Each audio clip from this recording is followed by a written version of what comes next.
Hello everyone, welcome to sleepy classes. कैसे हैं आप लोग? होपफुली अच्छे होंगे। तो आज जो है हम लोग देखने वाले हैं ईपीएफओ इकोनॉमी, और इसमें है हमारा ये लेक्चर 9। और इसमें हम लोग देखेंगे इंटरनेशनल ऑर्गेनाइजेशंस। ठीक है, अब देखिए हम लोग ऑलमोस्ट इस सीरीज़ के एंड पे आ चुके हैं। हमने काफ़ी ज़्यादा टॉपिक्स जो है इसमें कवर किया।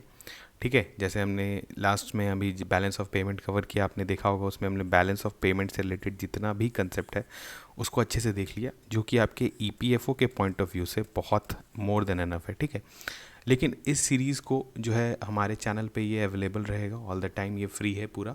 तो इसको अगर अभी किसी का भी बहुत लोग होंगे जो स्टेट पीसीएस का भी एग्ज़ाम दे रहे होंगे, या बहुत लोग इस बार यूपीएससी प्रीलिम्स को भी टारगेट कर रहे हैं। ठीक है, जिनका खासकर यूपीएससी प्रीलिम्स वैसे लोग टारगेट कर रहे हैं जो कि अभी प्रिपरेशन इतना उनका अच्छा नहीं है, तो अब उनको कुछ जल्दी से, क्योंकि 43-44 डेज़ बचे हुए हैं, तो इसमें आपको क्या करना है कि आपको एक बार इकॉनमी अगर क्विक रिवाइज करना है, क्विक रिवीजन, तो आप इस सीरीज़ से कर सकते हैं। ठीक है, इसमें आपको कंसेप्ट्स को भी एक्सप्लेन किया गया है अच्छे से, जो जो इम्पॉर्टेंट मोस्ट इंपॉर्टेंट चीज़ें उनको कवर किया गया है। अब देखिए, अगर यूपीएससी पॉइंट ऑफ व्यू से देखिएगा वो तो उसमें कुछ डेप्थ आपको ज़्यादा चाहिए, लेकिन स्टेट पीसीएस, ईपीएफओ और इससे रिलेटेड जो भी एग्ज़ाम्स हैं वहाँ उसके लिए यहाँ पर इकॉनमी जो है वो बहुत अच्छे से कवर किया हुआ है। ठीक है, तो आप इस सीरीज़ को आगे भी अपने लिए यूज़ कर सकते हैं। आज हम लोग क्या देखने वाले हैं? International organisations.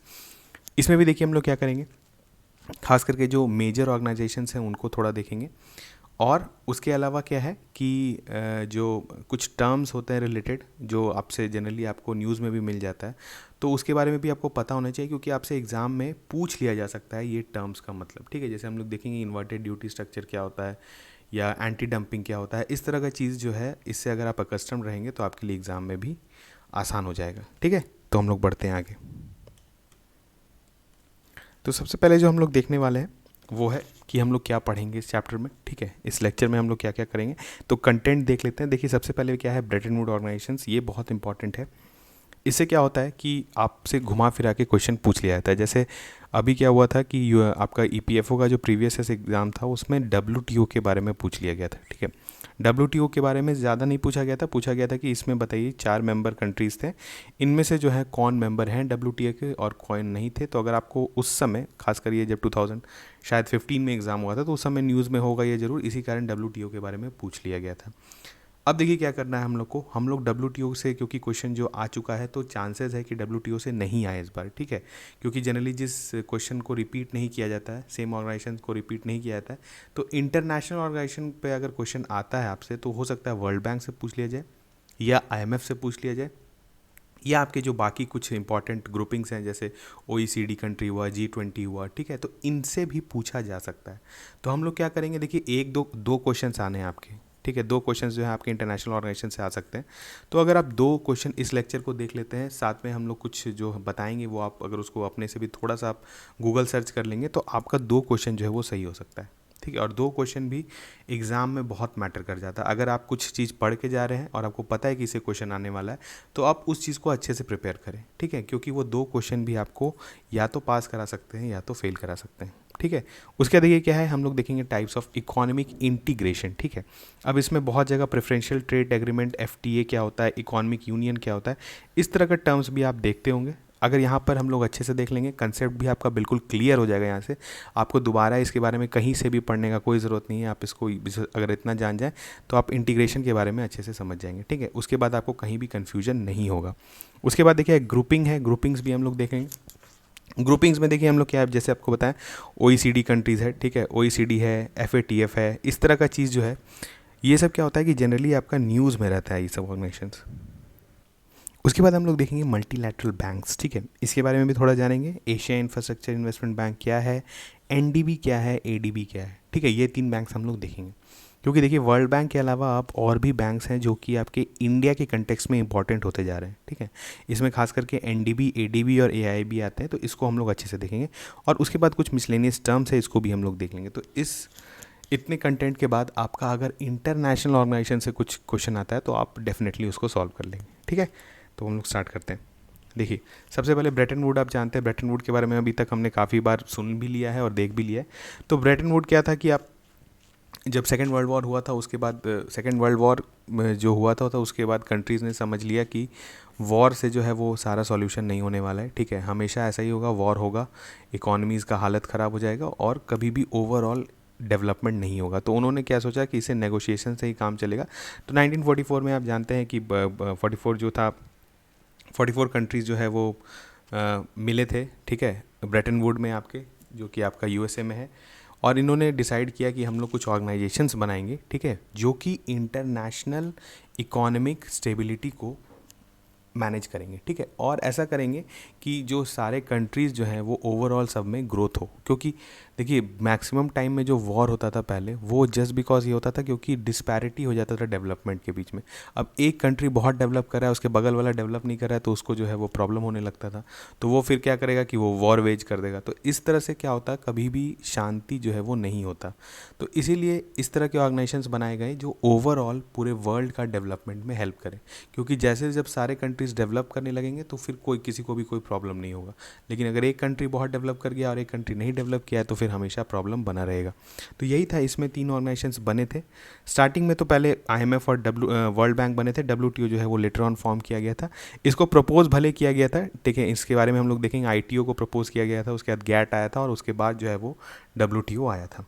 सबसे पहले क्या था, IMF को ये 44 में इसको क्रिएट किया गया था। इसका मेन क्या था, stability of international monetary system, system of exchange rate and international payments. अभी हमने कहा, अभी जब हमने बैलेंस ऑफ पेमेंट भी पढ़ा था तो हमने बताया था कि IMF जो है वो एक तरह से वॉचडॉग है, ठीक है, ऑफ इंटरनेशनल एक्सचेंज, जो कि आपका जो हम लोग इंपोर्ट एक्सपोर्ट करेंसी का मूवमेंट जो होता है एक कंट्री से दूसरे कंट्री में, या ओवरऑल जो बैलेंस ऑफ पेमेंट क्राइसिस कहीं हो जाए या मैनेजमेंट करना हो या किसी कंट्री को बैलेंस ऑफ पेमेंट की क्राइसिस से निकालना हुआ, तो ये काम जो है ये IMF करती है, ठीक है। तो IMF का बहुत बड़ा रोल है, इसको हम लोग देखेंगे अभी, इसके रोल्स के बारे में, इसका क्या इंपॉर्टेंट टर्म्स है, इससे रिलेटेड क्या क्या चीज़ है जो आपको जानना चाहिए। उसके बाद वर्ल्ड बैंक ग्रुप है, वर्ल्ड बैंक ग्रुप के बारे में भी हम लोग पढ़ेंगे कि ये क्यों, सबसे पहले तो ये फॉर्म किया गया था, ये भी आपका 1944 में। और ये था क्या, मेनली पहले स्टार्टिंग में कि financial and technical assistance to developing countries around the world in an effort to reduce poverty and support development. अब देखिए ये जो इसका है ये करंट मोटिव है ये इसका, कि वर्ल्ड बैंक जो है वो करंटली अभी डेवलपिंग कंट्रीज़ को लोन देता है। जैसा कि आप जानते हैं वर्ल्ड बैंक का बहुत ज़्यादा लोन इंडिया में भी है, ठीक है।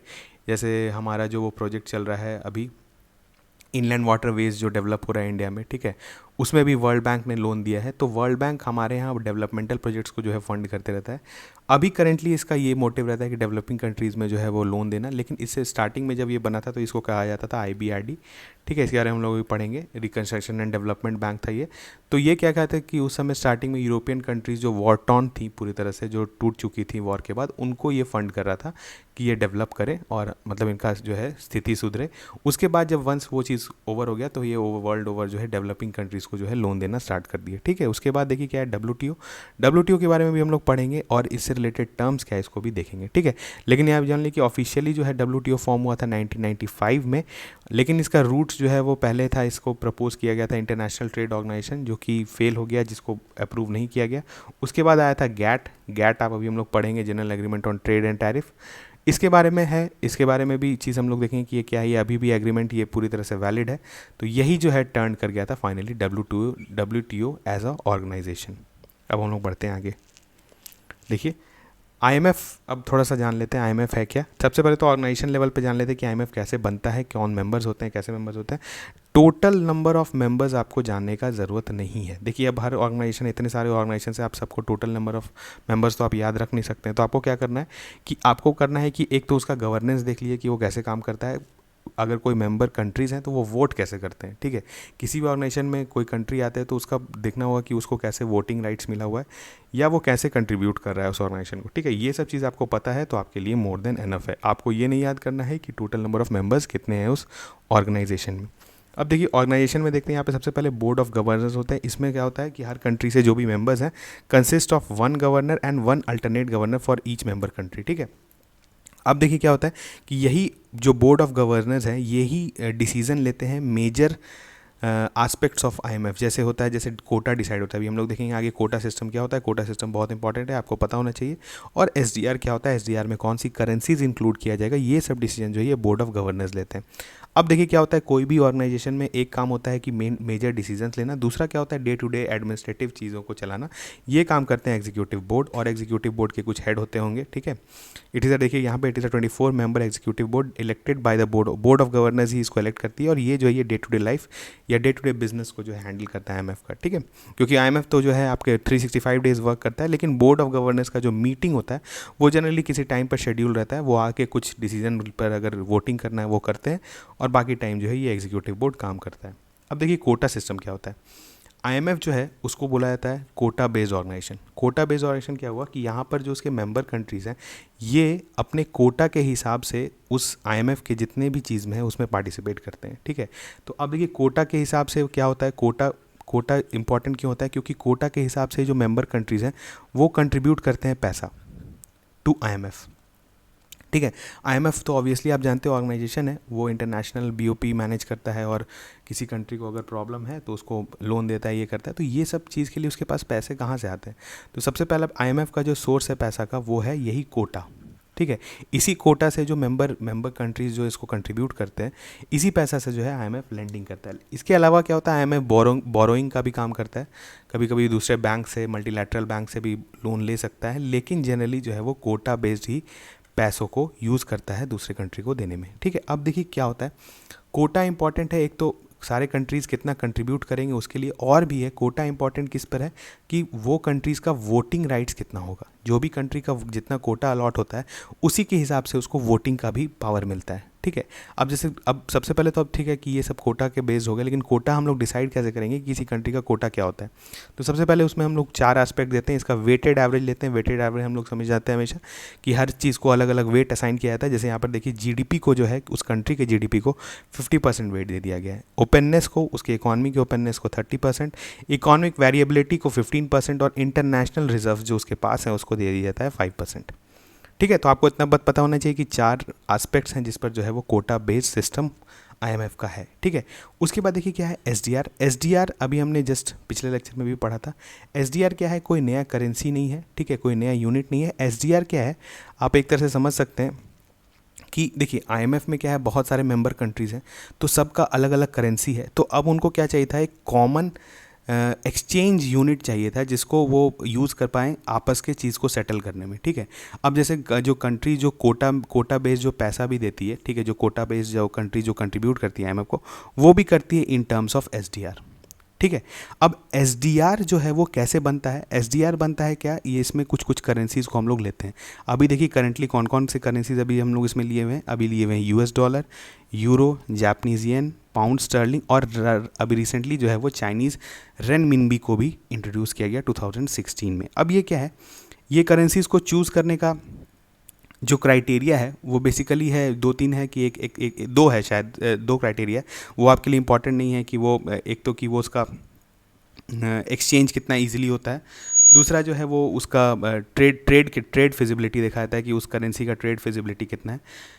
उसके अनुसार जो है अभी तक जो है 5 करेंसीज़ को चूज़ किया गया है एसडीआर में इंक्लूड करके। अब इन सब करेंसीज़ का क्या होता है, एक्सचेंज रेट जैसे उसी वेट के हिसाब से वेटेज के हिसाब से जो है यहाँ पर उनको वेट असाइन किया जाता है, और जो ओवरऑल जो वैल्यू आता है वेटेड वैल्यू उसको एसडीआर का वैल्यू दे दिया जाता है, ठीक है।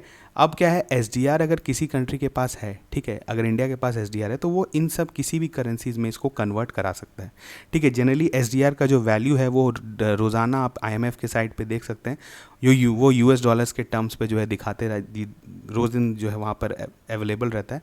तो अब कोई भी कंट्री के पास कोई भी एसडीआर है तो वो आके किसी भी करेंसी में इन सब करेंसीज में जो है कन्वर्ट करा सकते हैं, ठीक है। तो इतना आपको पता चल गया कोटा क्या है, एसडीआर क्या है, इतना इन्फॉर्मेशन हमको पता है आईएमएफ से, तो it is more than enough. उसके बाद क्या है, देखिए इश्यूज़ क्या है, इश्यूज़ हम लोग देख लेते हैं आईएमएफ से रिलेटेड। अभी इश्यूज़ क्या है, एक तो इसको हमेशा कहा गया है अभी, अब जैसे जैसे एशियन इकॉनमी या साउथ एशियन इकॉनमी ग्रो कर रही है तो ये माना जाता है कि आईएमएफ और वर्ल्ड बैंक खास करके ये काफ़ी पुराने ऑर्गेनाइजेशंस हैं, और इसमें यूएसए और यूरोपियन कंट्रीज़ का हेजीमनी बहुत ज़्यादा है, ठीक है। तो अब क्या होता है कि यूरोपियन, अब जैसे खास करके आईएमएफ को जो है ये बोला जाता है कि ये यूरोपियन यहाँ पे काफ़ी यूरोपियन कंट्रीज़ का जो है वो दबदबा है, ठीक है। और वर्ल्ड बैंक को कहा जाता है कि यूएसए का दबदबा है। तो ये दोनों ऑर्गेनाइजेशंस में क्या होते हैं कि डिसाइडिंग, अभी हमने जैसे देखा कोटा बेस्ड सिस्टम है। तो अब कोटा बेस्ड सिस्टम से क्या होता है कि कोटा जितना ज़्यादा रहता है उसी के हिसाब से आपका वोटिंग राइट्स भी रहता है। तो अब यूएसए का जो है यहाँ पर बहुत ज़्यादा वोटिंग राइट है, नियर अबाउट, शायद जो है वो अभी एग्जैक्टली नहीं पता, पर जो है बहुत 70% के आसपास है, जो कि बहुत बड़ा होता है। और कोई भी डिसीजन आईएमएफ में लेने के लिए, कोई भी डिसीजन जो भी हमने देखा बोर्ड ऑफ गवर्नर लेते हैं, उसके लिए 85% जो है वो वोट चाहिए रहता है। तो अब यूएसए ही इतना बड़ा कोटा का होल्डर है, तो वो ऑब्वियसली यूएसए अगर वीटो कर देगा किसी चीज़ के अगेंस्ट, तो यहाँ पर आईएमएफ वो डिसीजन नहीं ले पाएगा। इसी कारण ये कहा जाता है कि इस पर अभी भी यूरोपियन और अमेरिकन इस पर हैंगओवर है पूरी तरह से। और जो खास करके एशियन कंट्रीज़ है, खासकर चाइना या फिर साउथ एशियन कंट्रीज़ है, ये कंप्लेन करते रहती हैं कि यहाँ पर जो है थोड़ा सा भेदभाव होता है, जबकि आपका एक प्रीमियर ऑर्गेनाइजेशन है वर्ल्ड का, तो यहाँ पर इक्वालिटी होना ज़रूरी है, ठीक है। तो ये एक कह सकते हैं इश्यूज़। दूसरा इश्यूज़ इसके लिए कहा क्या जाता है, जब जैसे इंडिया ने भी एक बार आईएमएफ से लोन लिया था गोल्ड प्लेज करके, तो आईएमएफ क्या होता है कि जब किसी कंट्री को लोन देती है, ठीक है, तो उस समय क्या होता है कि वो जो कुछ कंडीशंस रखती है, ठीक है। अगर कोई कंट्री बीओपी के थ्रू जा रहा है, बीओपी क्राइसिस के थ्रू जा रहा है, तो आईएमएफ जो लोन उसको देती है तो उसके लिए सर्टेन क्राइटेरियाज रखती है कि आपको अपना फिजिकल डेफिसिट कम करना पड़ेगा, आपको अपना थोड़ा ऑस्टेरिटी मेजर्स जिसको बोला जाता है। ऑस्टेरिटी मींस कि आप जो है अगर आपको ये लोन चाहिए, ये फॉरेन एक्सचेंज, आप फॉरेन करेंसी आपको चाहिए, हम आपको डॉलर्स दे रहे हैं, तो आपको क्या है कि कुछ हमारा नियम जो है वो फॉलो करना पड़ेगा। तो अब लेकिन जनरली क्या होता है कि बहुत सारे कंट्रीज़ के पास करेंसी क्राइसिस हो जाता है, ठीक है। अभी जैसे वर्ल्ड ट्रेड डिस्टॉर्ट हुआ है, तो जो आईएमएफ जो टर्म्स रखती है ना, जो टर्म्स रखती है वो थोड़े से इम्प्रैक्टिकल होते हैं, ठीक है। तो इसीलिए होता है कि जो कंट्रीज़ जो बीओपी फेस कर रही हैं क्राइसिस, वो ऐसा कंडीशंस फॉलो नहीं कर पाती हैं, ठीक है। तो आईएमएफ को ज़रूरी है कि कुछ कंडीशंस को जो है वो थोड़ा प्रैक्टिकल रखें और जो है वो बैलेंस ऑफ पेमेंट में जो है वो कंट्रीज़ को हेल्प करें, ठीक है। तो ये सब तो इश्यूज़ हो गया। अब हम लोग देखते हैं आगे क्या है आपका रिपोर्ट, ठीक है। रिपोर्ट भी बहुत इंपॉर्टेंट है आपको, खास करके जितने ब्रेटन वुड ऑर्गेनाइजेशंस हैं, चाहे WTO या वर्ल्ड बैंक या आईएमएफ, इनसे रिलेटेड जो रिपोर्ट्स हैं उसके बारे में आपको पता होना चाहिए, क्योंकि ये घुमा फिरा के आपसे पूछ लिया जा सकता है। रिपोर्ट के डिटेल में आपसे नहीं जाया जाएगा, लेकिन पूछा जाएगा कि कौन सा ऑर्गेनाइजेशन इस रिपोर्ट को निकालता है। तो जैसे रिपोर्ट है आईएमएफ का, दो इंपॉर्टेंट रिपोर्ट है, एक है ग्लोबल फाइनेंशियल स्टेबिलिटी रिपोर्ट, इसको आप लोग देख लें, जिसको GFSR भी बोलते हैं, ठीक है। और एक है वर्ल्ड इकोनॉमिक आउटलुक। तो इस दोनों में क्या है कि आपको पता होना चाहिए आपसे कि इसमें इनका मेजर क्राइटेरिया क्या है ये रिपोर्ट बनाने का, ये रिपोर्ट क्या चीज़ के बारे में है। और अगर बहुत ज़्यादा हो, कुछ एक एक्स्ट्रा स्टेप आप लेना चाहते हैं, तो इंडिया का पोजीशन, अगर इन लोग कोई रैंक्स निकालते हैं तो इंडिया का पोजीशन भी आपको पता होना चाहिए, ठीक है। आगे हम लोग देखते हैं। अब देखिए आगे आपका वर्ल्ड बैंक, आईएमएफ के बारे में हमने बहुत जान लिया, इससे ज़्यादा आपको जानने का ज़रूरत नहीं है। लेकिन अगर आपको इतना पता है तो आपसे मैक्सिमम लेवल ऑफ जो भी क्वेश्चन पूछा जाएगा वो इससे बन जाएगा, ठीक है। उसके बाद आता है वर्ल्ड बैंक। वर्ल्ड बैंक में क्या है, वर्ल्ड बैंक भी आप अभी हमने जस्ट देखा ब्रेटन वुड ऑर्गेनाइजेशन है, 1944 में भी इसको फॉर्म किया गया था। इनिशियली जो है इसको देखिए, जो international bank for reconstruction and development, ये इसका नाम था, ठीक है। इसका नाम ये क्यों था, क्योंकि ये जो सेकेंड वर्ल्ड वॉर के बाद जो वॉर टॉर्न कंट्रीज़ थी, तो उनको क्या था कि उनको पैसे का ज़रूरत था कि वो फिर से अपनी इकॉनमीज़ को बिल्ड करें। तो ये पैसा जो है वर्ल्ड बैंक ने सबको दिया गया, लोन दिया गया उस समय, और जो है कंट्रीज़ ने डेवलप किया। लेकिन जब वो सारा काम ओवर हो गया, तो अब क्या हुआ था कि वर्ल्ड बैंक को एक्सपैंड करना था, तो फिर वो डेवलपिंग कंट्रीज़ को भी जो है फंड करती है। अब यहाँ पर देखिए क्या है, आप जैसे इंटरनेशनल इसके बारे में देख लेते हैं, loan with interest given for development projects, ठीक है। ये डेवलपमेंट प्रोजेक्ट्स के लिए लोन देता है, लेकिन विथ इंटरेस्ट, ठीक है। इंटरेस्ट जरूर चार्ज करता है। दूसरा क्या है, इंटरनेशनल डेवलपमेंट एसोसिएशन। अब देखिए वर्ल्ड बैंक ग्रुप कहा जाता है, ठीक है। वर्ल्ड बैंक जनरली आप जब आपको बोला जाए तो वर्ल्ड बैंक, ठीक है, वर्ल्ड बैंक IBRD को ही कहा जाता था, उसका नया जो नाम है उसको वर्ल्ड बैंक कहते हैं, और शायद IDA को भी जोड़ दिया गया है उसमें। तो वर्ल्ड बैंक अगर आपसे पूछा जाए तो वो वर्ल्ड बैंक, ये दोनों ऑर्गेनाइजेशन है, लेकिन वर्ल्ड बैंक ग्रुप बोला जाए तो ये कंसिस्ट ऑफ 5 ऑर्गेनाइजेशंस, जिसके बारे में भी हम लोग यहाँ पर देखेंगे, ठीक है। अब यहाँ पर क्या है, IBRD के बारे में पढ़ गया, इंटरनेशनल डेवलपमेंट एसोसिएशन के बारे में हम लोग पढ़ते हैं। ये क्या है, इंटरेस्ट लोन्स, ये फ्री है। यहाँ पे देखिए इंटरेस्ट फ्री लोन्स देते हैं poorest of the poor countries को, यानी LDC जिसको बोलते हैं, लीस्ट डेवलप कंट्रीज़ जो हैं उनको ये लोन देती है इंटरेस्ट फ्री, क्योंकि उनके पास तो इंटरेस्ट चुकाने का पैसा नहीं रहता है। तो वहाँ पे क्या है, पहले जब तक डेवलपमेंट नहीं होगा उनके पास पैसा नहीं आएगा, तो इसी कारण वर्ल्ड बैंक इनको हेल्प करता है कि आप चलिए लोन ले लीजिए और सिर्फ प्रिंसिपल अमाउंट ही हमको लौटा दीजिएगा। उसके बाद देखिए क्या है, इंटरनेशनल फाइनेंशियल कॉर्पोरेशन, इसके बारे में हमने जस्ट पढ़ा था जब हमने फाइनेंशियल मार्केट पढ़ा था, ठीक है, वहाँ पर हमने देखा था कैसे बॉन्ड्स जो है इंटरनेशनल मार्केट में अगर हमको फ्लोट करना है किसी इंडियन कंपनी को, तो वो हेल्प ले सकती है आईएफसी का। जैसे इंडिया एक मसाला बॉन्ड जो है वो फ्लोट किया गया था, जो कि एक आपका रूपी डिनोमिनेटेड बॉन्ड था। अब रूपी डिनोमिनेटेड बॉन्ड के बारे में हमने बहुत अच्छे से देखा था, आपको पता था कि रूपी डिनोमिनेटेड बॉन्ड का क्या क्या फ़ायदा होता है, ये हमने उस लेक्चर में डिस्कस किया था। उसके बाद क्या है, मल्टीलैटरल इन्वेस्टमेंट गारंटी एजेंसी, ये है offer guarantee and insurance to investment done in poor and third world countries. देखिए थर्ड वर्ल्ड कंट्रीज़ में जब भी कोई भी इन्वेस्टर बाहर का इन्वेस्ट करता है तो उसका बहुत सारा रिस्क होता है। रिस्क कैसे, जैसे आपने अफ्रीका के किसी कंट्री में इन्वेस्ट किया है, अब वहाँ पर आए दिन जो है पॉलिटिकल इंस्टेबिलिटी होता है, कभी भी गवर्नमेंट जो है वो जा सकता है, नया गवर्नमेंट आएगा वो बोलेगा कि ये जो इन्होंने इन्वेस्टमेंट किया था ये अब हटाओ यहाँ से, मुझे कुछ काम नहीं है। लाखों करोड़ों का इन्वेस्टमेंट हो चुका है तो वहाँ पर अब जो नई पार्टी आई है वो उसको बेकार कर सकती है। तो इस तरह के जो रिस्क होते हैं, इन्वेस्टमेंट के रिस्क, कि आपको नुकसान ना हो जाए, इसको जो है गारंटी करती है MIGA, ठीक है, इसको प्रोटेक्शन देती है, इंश्योरेंस देती है इस तरह के प्रोजेक्ट्स को। दूसरा क्या है, international centre for settlement of disputes, ये है क्या, डिस्प्यूट रिजोल्यूशन होता है related to foreign investment, foreign companies in third world countries, ठीक है, वही है। अभी हमने जस्ट कहा कि किसी कंट्री ने किसी थर्ड वर्ल्ड कंट्री में इन्वेस्टमेंट किया, अब उसका कुछ केस हो जाए, कुछ डिस्प्यूट हो जाए उस कंट्री के साथ, तो उसको जो है वो सॉल्व करती है, रिजॉल्व करती है। लेकिन ध्यान दीजिए कि इंडिया इज़ नहीं है इसका मेंबर, ये आपके लिए इंपॉर्टेंट है, ठीक है। बढ़ते हैं आगे। उसके बाद आया था आपका वर्ल्ड बैंक, ठीक है। वर्ल्ड बैंक तो हमने देख लिया, वर्ल्ड बैंक से रिलेटेड जितना भी रिपोर्ट। अब रिपोर्ट्स क्या है, रिपोर्ट्स भी हमने कहा कि जो इंपॉर्टेंट रिपोर्ट्स हैं उसको आप लोग देख लें। जैसे EODB है, अभी इंडिया में काफ़ी ये प्रचलन में है ये, ठीक है। ईज़ ऑफ डूइंग बिजनेस क्या होता है, ईज़ ऑफ डूइंग बिजनेस है कि आपका कुछ क्राइटेरियाज है जिस पर कंट्री में बिजनेस करने का कितना ईज़ है उसको जो है रैंक किया जाता है कंट्रीज़ को उस हिसाब से, ठीक है। आपको क्या करना है, EODB के बारे में थोड़ा सा पढ़ लेना है, इंडिया का रैंक पढ़ लेना है, इंडिया का रैंक अभी करेंटली इस EODB में क्या है और इसमें क्राइटेरियाज़ क्या हैं जिसको कंसिडर किया जाता है EODB रैंकिंग कैलकुलेट करने में, ठीक है। उसके बाद हमने जब पढ़ा था बैलेंस ऑफ पेमेंट, तो वहाँ पे हमने कहा था रेमिटेंस एंड माइग्रेशन रिपोर्ट बहुत इंपॉर्टेंट है, इसलिए क्योंकि इससे पता चलता है कि वर्ल्ड ओवर किस कंट्री में सबसे ज़्यादा रेमिटेंस जा रहा है, ठीक है। और इसमें हमने कहा था कि इंडिया जो था वो टॉप पे था, इंडिया जो था वो टॉप पे था रेमिटेंस गेन करने में, ठीक है। उसके बाद वर्ल्ड डेवलपमेंट रिपोर्ट है, इसको भी आप लोग देख लें। लेकिन ये 3 मेजर रिपोर्ट्स हैं रिलीज बाय वर्ल्ड बैंक। अब हम लोग बढ़ते हैं WTO, ठीक है। आज देखिए थोड़ा फास्ट में करते हैं क्योंकि ये सब टॉपिक्स जो है हम लोग पहले भी डेली डोज के थ्रू या क्वेश्चन के थ्रू कवर किए हुए हैं, ठीक है। तो आपको क्या है कि यहाँ ये रिवीजन सीरीज़ है, तो आपको सिर्फ बताना है कि ये सब चीज़ होता है, आप इसको क्विक रिवीजन के लिए यूज़ करें, ठीक है। आपके दिमाग में एकदम फ्रेश रहे नॉलेज। अगर क्वेश्चन आप आए, जैसे अगर आपको क्वेश्चन जस्ट आ सकता है एग्जाम में कि बताइए रेमिटेंस एंड माइग्रेशन रिपोर्ट कौन सी इंस्टीट्यूट निकालती है, आपको एग्जाम्पल दे दिया जाएगा, WEF, world economic forum, UN और WTO, और आपसे पूछ लिया जाएगा वर्ल्ड बैंक, ठीक है। तो आप जो है कंफ्यूज नहीं करें, मिलता जुलता रिपोर्ट होता है, कभी कभी आपको कन्फ्यूजन हो जाता है और इसी पर क्वेश्चन सेट किया जाता है कि आपको कंफ्यूज कर दिया है, लेकिन आपको कंफ्यूज नहीं होना है। खास करके ब्रेटन वुड ऑर्गेनाइजेशंस जो हैं उनसे रिलेटेड जो रिपोर्ट है वो आपको पता होना चाहिए, ठीक है। उसके देखिए आता है WTO। अब देखिए WTO हम लोग के लिए यहाँ पर सबसे इंपॉर्टेंट है क्योंकि इससे रिलेटेड बहुत सारे टर्म्स हैं, इसको हम लोग एक एक करके देखेंगे। अब देखिए WTO भी वही था, सेम था कि ये ब्रेटन वुड ऑर्गेनाइजेशन है। इनिशियली जो था क्या कि ITO को प्रपोज किया गया था, इंटरनेशनल ट्रेड ऑर्गेनाइजेशन, जिसको मतलब बोला गया था कि अंडर UN ये वर्क करेगा, लेकिन ये सिस्टम फेल कर गया, ये काम नहीं किया। ऑब्वियसली कुछ डिस्प्यूट्स हो गया कंट्रीज़ के बीच में, ये मटेरियलाइज नहीं किया। तो उसके बाद क्या आया, आपका GATT आया, ठीक है। इसको बोलते हैं general agreement on tariff and trade, ठीक है।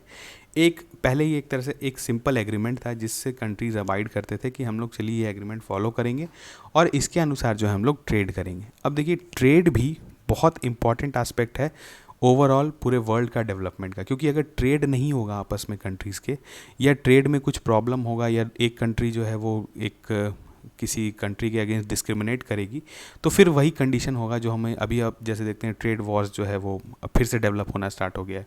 ट्रेड वॉर्स डेवलप होगा तो फिर वॉर्स में भी वो टर्न हो सकता है। इसी कारण ऐसा ऑर्गेनाइजेशन बनाया गया है जहाँ पर इस तरह का डिस्प्यूट रिलेटेड टू ट्रेड्स या लॉज रिलेटेड टू ट्रेड्स जो है उसको डिसाइड किया जाए, उसको नेगोशिएट किया जाए और उसको सॉल्व किया जाए, ठीक है। तो इसी का सबसे पहला एग्रीमेंट था GATT। उसके बाद इसी को टर्म कर दिया गया WTO के अंदर, ठीक है। अब देखिए क्या है, इसका भी कुछ गवर्नेंस बॉडी है, तो इसमें भी देखिए मिनिस्टीरियल कॉन्फ्रेंस होता है, यहाँ पर भी, यहाँ पर सुप्रीम डिसीजन मेकिंग बॉडी है, जैसे वहाँ पर हमने देखा था IMF में। अब यहाँ पर क्या है, 1 कंट्री 1 वोट है, ठीक है। अभी एक चीज़ और आपसे छूट गया कि वर्ल्ड आपका जो वर्ल्ड बैंक था ठीक है। वर्ल्ड बैंक में भी क्या होता था, वर्ल्ड बैंक में भी जो वोटिंग सिस्टम है, जैसे हमने आईएमएफ में देखा बेस्ड ऑन कोटा है वोट, आपका वर्ल्ड बैंक में भी जो है this is based on contribution. ठीक है, कंट्रीब्यूशन यहाँ पर भी जो कंट्री जो सबसे ज़्यादा कंट्रीब्यूट कर रही है वर्ल्ड बैंक को, उसका सबसे ज़्यादा वोटिंग राइट्स होगा। तो यहाँ पर भी यूएस सबसे ज़्यादा कन्वर्ट करी है, तो फिर से यूएस जो है वो पूरी तरह से वर्ल्ड बैंक में वोटिंग राइट्स का जो है वो कब्जा करके रखी हुई है। ठीक है, तो इस तरह से कह सकते हैं कि ये दोनों ऑर्गेनाइजेशंस, खास करके आईएमएफ एंड वर्ल्ड बैंक, ये जो है पूरी तरह से यूरोप और यूएसए के द्वारा रन किया जाता है। ठीक है, तो इसलिए यहाँ पर आए दिन जो है डेवलपिंग कंट्रीज़ जो है, खासकर चाइना और इंडिया जो है वो इस तरह का कंप्लेन करते रहती हैं। तो हम लोग देखते हैं डब्ल्यूटीओ के बारे में देख रहे थे, तो यहाँ देखिए वैसे ही हुआ, मिनिस्ट्रियल कॉन्फ्रेंस हुआ, यहाँ पर सब मेंबर्स जो मेंबर स्टेट्स हैं वो उनका, लेकिन यहाँ पर देखिए क्या होता है कि एक कंट्री का एक वोट होता है, यहाँ पर कंट्रीब्यूशन नहीं है। ठीक है, यहाँ पर सारा जो है सब कंट्रीज़ को एक वोट दिया गया है, और वैसे ही है यहाँ पर सेलेक्ट किया जाता है जनरल काउंसिल, और जनरल काउंसिल जो है वो डे टू डे वर्क देता है और इम्प्लीमेंट करता है जो भी डिसीजन, जो भी मिनिस्ट्रियल कॉन्फ्रेंस डिसीजन लेता है उसको इम्प्लीमेंटेशन ये जनरल काउंसिल करता है। अब एग्रीमेंट्स हम लोग देख लेते हैं। देखिए गैट जो था, गैट अभी भी पूरी तरह से वैलिड है। ठीक है, और ये सबसे पुराना जो है वो एग्रीमेंट है ऑन ट्रेड एंड टैरिफ। इसमें क्या होता था कि टैरिफ्स पे और ट्रेड पर जो है एग्रीमेंट है। ठीक है, इसके अंदर क्या है कि आपको टैरिफ जो है, अनवांटेड टैरिफ्स जो है वो नहीं करना है, या आप जो सुनते होंगे मोस्ट फेवर्ड नेशन वाला जो कंसेप्ट है वो भी इसी एग्रीमेंट के अंदर देखा जाता है। तो इसको हम लोग आगे देखेंगे कि एमएफएन का क्या मतलब होता है, या एमएफएन किसको कहते हैं। ठीक है, अगर आप थोड़े बहुत सिंपल लैंग्वेज में समझना चाहते हैं तो मोस्ट फेवर्ड नेशन का मतलब क्या हुआ, देखिए जैसे इसको वर्ड साउंड करता है, ये एक्चुअली वैसा चीज़ है नहीं कि मोस्ट फेवर्ड नेशन मतलब किसी नेशन को आप बहुत ज़्यादा फेवर दे रहे हैं, ऐसा नहीं है।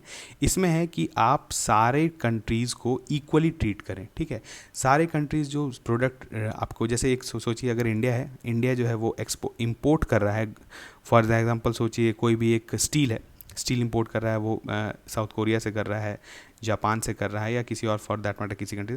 तो अब जो इम्पोर्ट टैरिफ जो लगाता है स्टील पर, ठीक है, इंपोर्ट टैरिफ जो लगाता है इंडिया, वो ऐसा नहीं करे कि वो जो साउथ कोरिया पे ज़्यादा लगा दे, जापान पे कम लगा दे, या किसी और कंट्री पर ज़्यादा लगा दे। तो यही होता है कि आप सारे, अगर सेम प्रोडक्ट बन रहा है तो उस पर टैरिफ जो है वो आप सेम कैटेगरी में सेम टैरिफ लगाएं। ठीक है, लेकिन इसके अलावा भी एक्सेप्शंस होता है, अभी हम लोग आगे पढ़ेंगे कैसे हम लोग फ्री ट्रेड एग्रीमेंट जो है वो मतलब साइन करते हैं। फ्री ट्रेड एग्रीमेंट बेसिकली यही होता है कि आपका कुछ आइटम्स पे जो है आपका पूरी तरह से टैरिफ को घटा दिया जाता है। तो ये भी एक तरह से सोचिए कि आपका वॉयलेशन है एमएफएन का, लेकिन ये क्या है कि ऐसा नहीं होता है, कुछ कुछ एक्सेप्शन दिया जाता है डब्ल्यूटीओ के अंदर ही कि आप ये सब चीज़ यूज़ कर सकते हैं। ठीक है, उसके बाद ये क्या है, general agreement on trade in services, ये भी इंपॉर्टेंट है। ये सेम जैसे हमने ऊपर में गुड्स के बारे में है जीएटीटी, वैसे यहाँ पर सर्विस के बारे में है। उसके बाद क्या है, subsidies and countervailing measures, ये भी देखिए क्या है, इसके अंदर हम लोग जैसे एंटी डंपिंग ड्यूटी लगाते हैं या काउंटर वेलिंग ड्यूटी लगाते हैं, तो ये सबको यहाँ पर डिफाइन किया गया है। ठीक है, अभी हम लोग देखेंगे क्या टैरिफ बैरियर्स या नॉन टैरिफ बैरियर्स होता है, इस तरह का चीज़ को कैसे डब्ल्यूटीओ हैंडल करती है, तो थ्रू करती है इसी तरह की चीज़ से। ठीक है, उसका देखते हैं एग्रीमेंट ऑन एग्रीकल्चर, ये बहुत इंपॉर्टेंट है इंडिया के कंटेक्स्ट में। ये क्या है, अभी हम लोग इसको थोड़ा बहुत सिंपल लैंग्वेज में समझने की कोशिश करेंगे। देखिए होता क्या है कि किसी भी कंट्री में दो तरह का बैरियर हो सकता है। जैसे एक कंट्री अगर हमको एक्सपोर्ट करिए कोई सामान, तो हम उसके सामान पर जो है वो ड्यूटी लगा दिए ज़्यादा। ठीक है, इंपोर्ट ड्यूटी लगा दिए, तो वो सामान मेरे यहाँ महंगा हो गया, मेरे यहाँ महंगा हो गया तो वो नॉन कॉम्पिटिटिव हो गया, मार्केट में लोग उसको खरीदेंगे नहीं, क्योंकि हमारे पास जो लोकल प्रोडक्ट है वो उससे सस्ता है और ऑलमोस्ट सेम क्वालिटी का है। कुछ उसका ऐसा नहीं होगा कि उसका बिक्री नहीं होगा, वो बिकेगा लेकिन कम बिकेगा। ठीक है, तो इससे क्या होगा कि वो कंट्री आए दिन परेशान रहता है कि यार इतना इंपोर्ट ड्यूटी लगाओगे तो हमारा सामान कभी बिकेगा नहीं। जैसे अभी ट्रम्प के समय में जो है यूएस ने ये क्लेम किया था कि हार्ले डेविडसन बाइक्स जो है, जो यूएस एक्सपोर्ट करता है इंडिया को, उस पर ऑलमोस्ट 100% टैरिफ है, मतलब जो भी अगर दाम है उसका जस्ट दुगुना हो जाता है। तो यहाँ पर क्या है कि हमारा जो रॉयल इनफील्ड चलता है ज़्यादातर, हार्ले डेविडसन जो है वो नहीं बिक पाता है जस्ट बिकॉज ऑफ कॉस्ट। ठीक है, क्योंकि उस पर इंपोर्ट ड्यूटी जो है वो बहुत ज़्यादा लगा दिया। तो इस तरह का चीज़ होता है। एक तो ये होता है, इसको कहते हैं टैरिफ बैरियर्स, फ्री ट्रेड में एक इसको कहते हैं। दूसरा क्या होता है, non tariff barriers. Non tariff barriers आपका बहुत तरीका का हो सकता है, बहुत कैटेगरी में आपको नहीं जाना है। सबसे पहले नॉन टैरिफ बैरियर्स में आप लोग होता है जो कि होता है सब्सिडीज़। ठीक है, सब्सिडीज़ क्या हुआ, जैसे कि अगर आप सोचिए कोई यहाँ का प्रोड्यूसर है, वो उसको क्या करती है, गवर्नमेंट उसको सब्सिडी देना स्टार्ट करती है। ठीक है, एग्रीकल्चर के टर्म में हम लोग देखेंगे, एग्रीकल्चर के टर्म में ही एग्रीमेंट ऑन एग्रीकल्चर जो है ये बेसिकली जो सबसे इंडिया जो कंटेस्टेड जो सबसे इशू है विद डब्ल्यूटीओ, वो एग्रीकल्चर पे ही है। ठीक है, इसके अंदर क्या होता है कि इंडिया का जो एमएसपी सिस्टम है, एमएसपी सिस्टम में क्या करती है कि गवर्नमेंट जो है वो क्या करती है कि फार्मर्स को कुछ पैसा देती है, फिक्स्ड पैसा एमएसपी जो वो अनाउंस करती है, और उसके अलावा क्या करती है जो फाइनली जो पीडीएस में भी जो आपका फूड मिलता है उसको सब्सिडाइज करती है। तो दोनों तरह से सब्सिडी दोनों तरफ देती है। तो इस तरह का चीज़ क्या होता है, इसको बोलते हैं एक तरह से नॉन टैरिफ बैरियर्स जो है ये लगाया जा रहा है। अब नॉन टैरिफ बैरियर्स आपको समझाते हैं बहुत सिंपल लैंग्वेज में।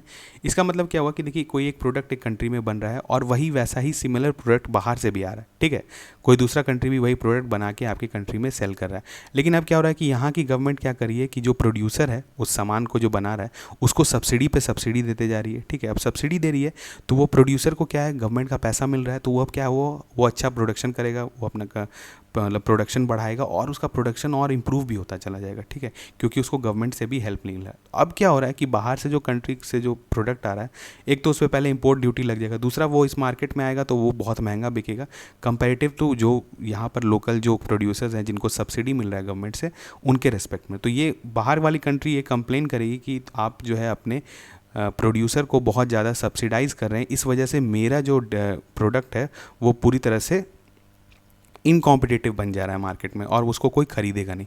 तो इस तरह से ये जो है ये एक तरह का नॉन टैरिफ बैरियर है, मतलब डायरेक्टली हम टैरिफ इंक्रीज़ नहीं कर रहे हैं पर क्या कर रहे हैं, प्रोड्यूसर को ही पैसा दे रहे हैं। प्रोड्यूसर को आप पैसा दोगे तो उसका ऑब्वियसली जो है वर्किंग कॉस्ट घट जाएगा, वो कम दाम में बेचना स्टार्ट करेगा और वो जो है फिर मार्केट में जो है वो इक्वालिटी नहीं रह जाएगा। और ये बाहर कंट्रीज़ जनरली जो है यूएस जो है यूएसए बहुत बार इंडिया को डब्ल्यूटीओ में ड्रैग कर चुकी है इस चीज़ को लेकर, और भी बाकी कंट्रीज़ को भी इस चीज़ को लेकर कि ये जो है आप एग्रीकल्चर पर जो है सब्सिडी इसको देना बंद करें। अब इसमें देखिए बहुत जल्दी से देख लेते हैं कि इस पे एग्रीमेंट हुआ है एग्रीकल्चर पे कि इसको कैसे फेज आउट करना है, या इसको एग्रीगेट सपोर्ट मेज़र होता है एक एएसएम, उसके बारे में आपको उतना ज़्यादा नहीं जानना है लेकिन आप जान लिए एएसएम जो होता है वो उसको टोटल मतलब कि कितने एक कंट्री जो है अपने एग्रीकल्चर के जो प्रोड्यूसर्स हैं उनको कितना सपोर्ट दे सकती है, इसको हम लोग एएसएम के अंदर कैटेगराइज करते हैं।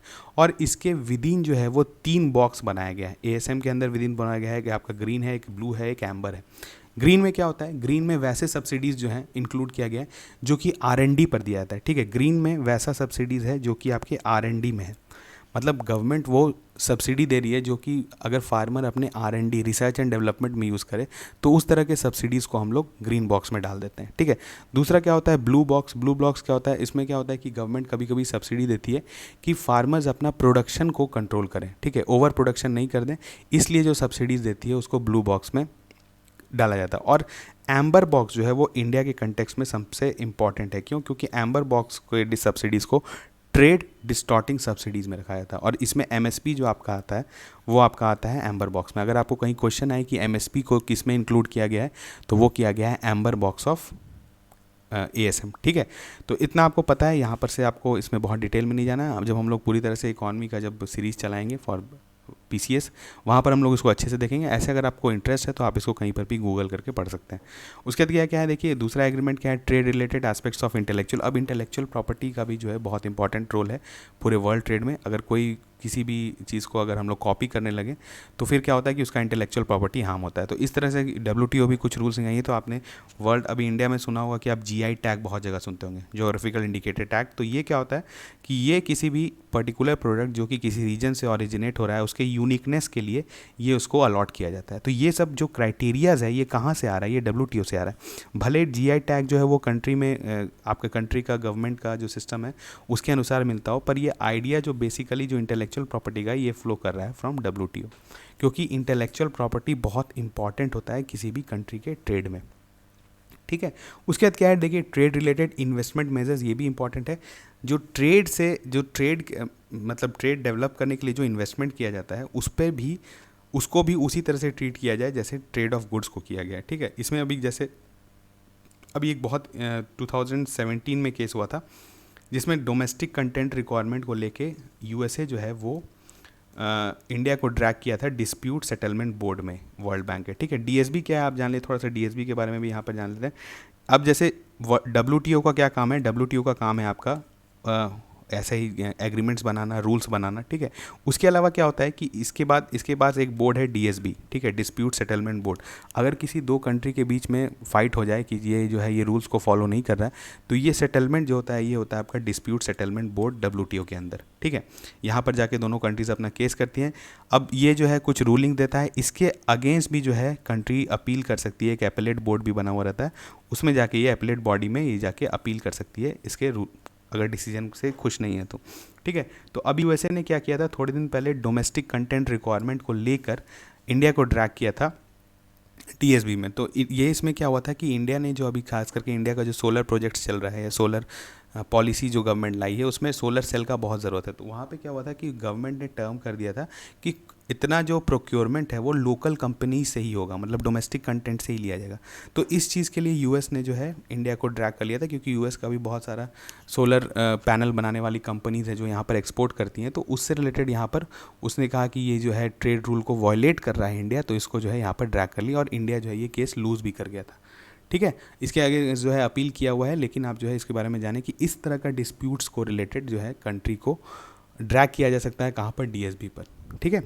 तो आप जो है डब्ल्यूटीओ के बारे में काफ़ी ज़्यादा इन्फॉर्मेशन आपको मिल गया है, इससे ज़्यादा जो है आपका नहीं आएगा। अब देखिए क्या है नेक्स्ट इंपॉर्टेंट टॉपिक है जब हमने देखा था वो है आपका टाइप्स ऑफ इकोनॉमिक इंटीग्रेशन, ठीक है। देखिए टाइप्स ऑफ इकोनॉमिक इंटीग्रेशन क्या होता है कि अभी जैसे हमने डब्ल्यूटीओ में क्या पढ़ा कि डब्ल्यूटीओ में वर्ल्ड ओवर ट्रेड को इम्प्रूव करने के लिए कुछ रूल्स बनाए गए हैं, कुछ एग्रीमेंट किए गए हैं, ठीक है। लेकिन इसके अलावा भी क्या होता है कि कंट्रीज़ आपस में कुछ एग्रीमेंट्स करती हैं, कुछ इसी तरह का जो कुछ रूल्स लाती हैं जिसकी वजह से उनके बीच में इकोनॉमिक इंटीग्रेशन इंक्रीज़ हो, ठीक है। मतलब डब्ल्यूटीओ के रूल को वॉयलेट नहीं करते हुए अपने बीच में कुछ एग्रीमेंट, जैसे दो कंट्री मिलके एक ही रीजन में हो सकते हैं या बहुत दूर आपस के कंट्री, जैसे इंडिया और यूएस काफ़ी दूर हैं लेकिन फिर आपस में कुछ एग्रीमेंट कर सकते हैं।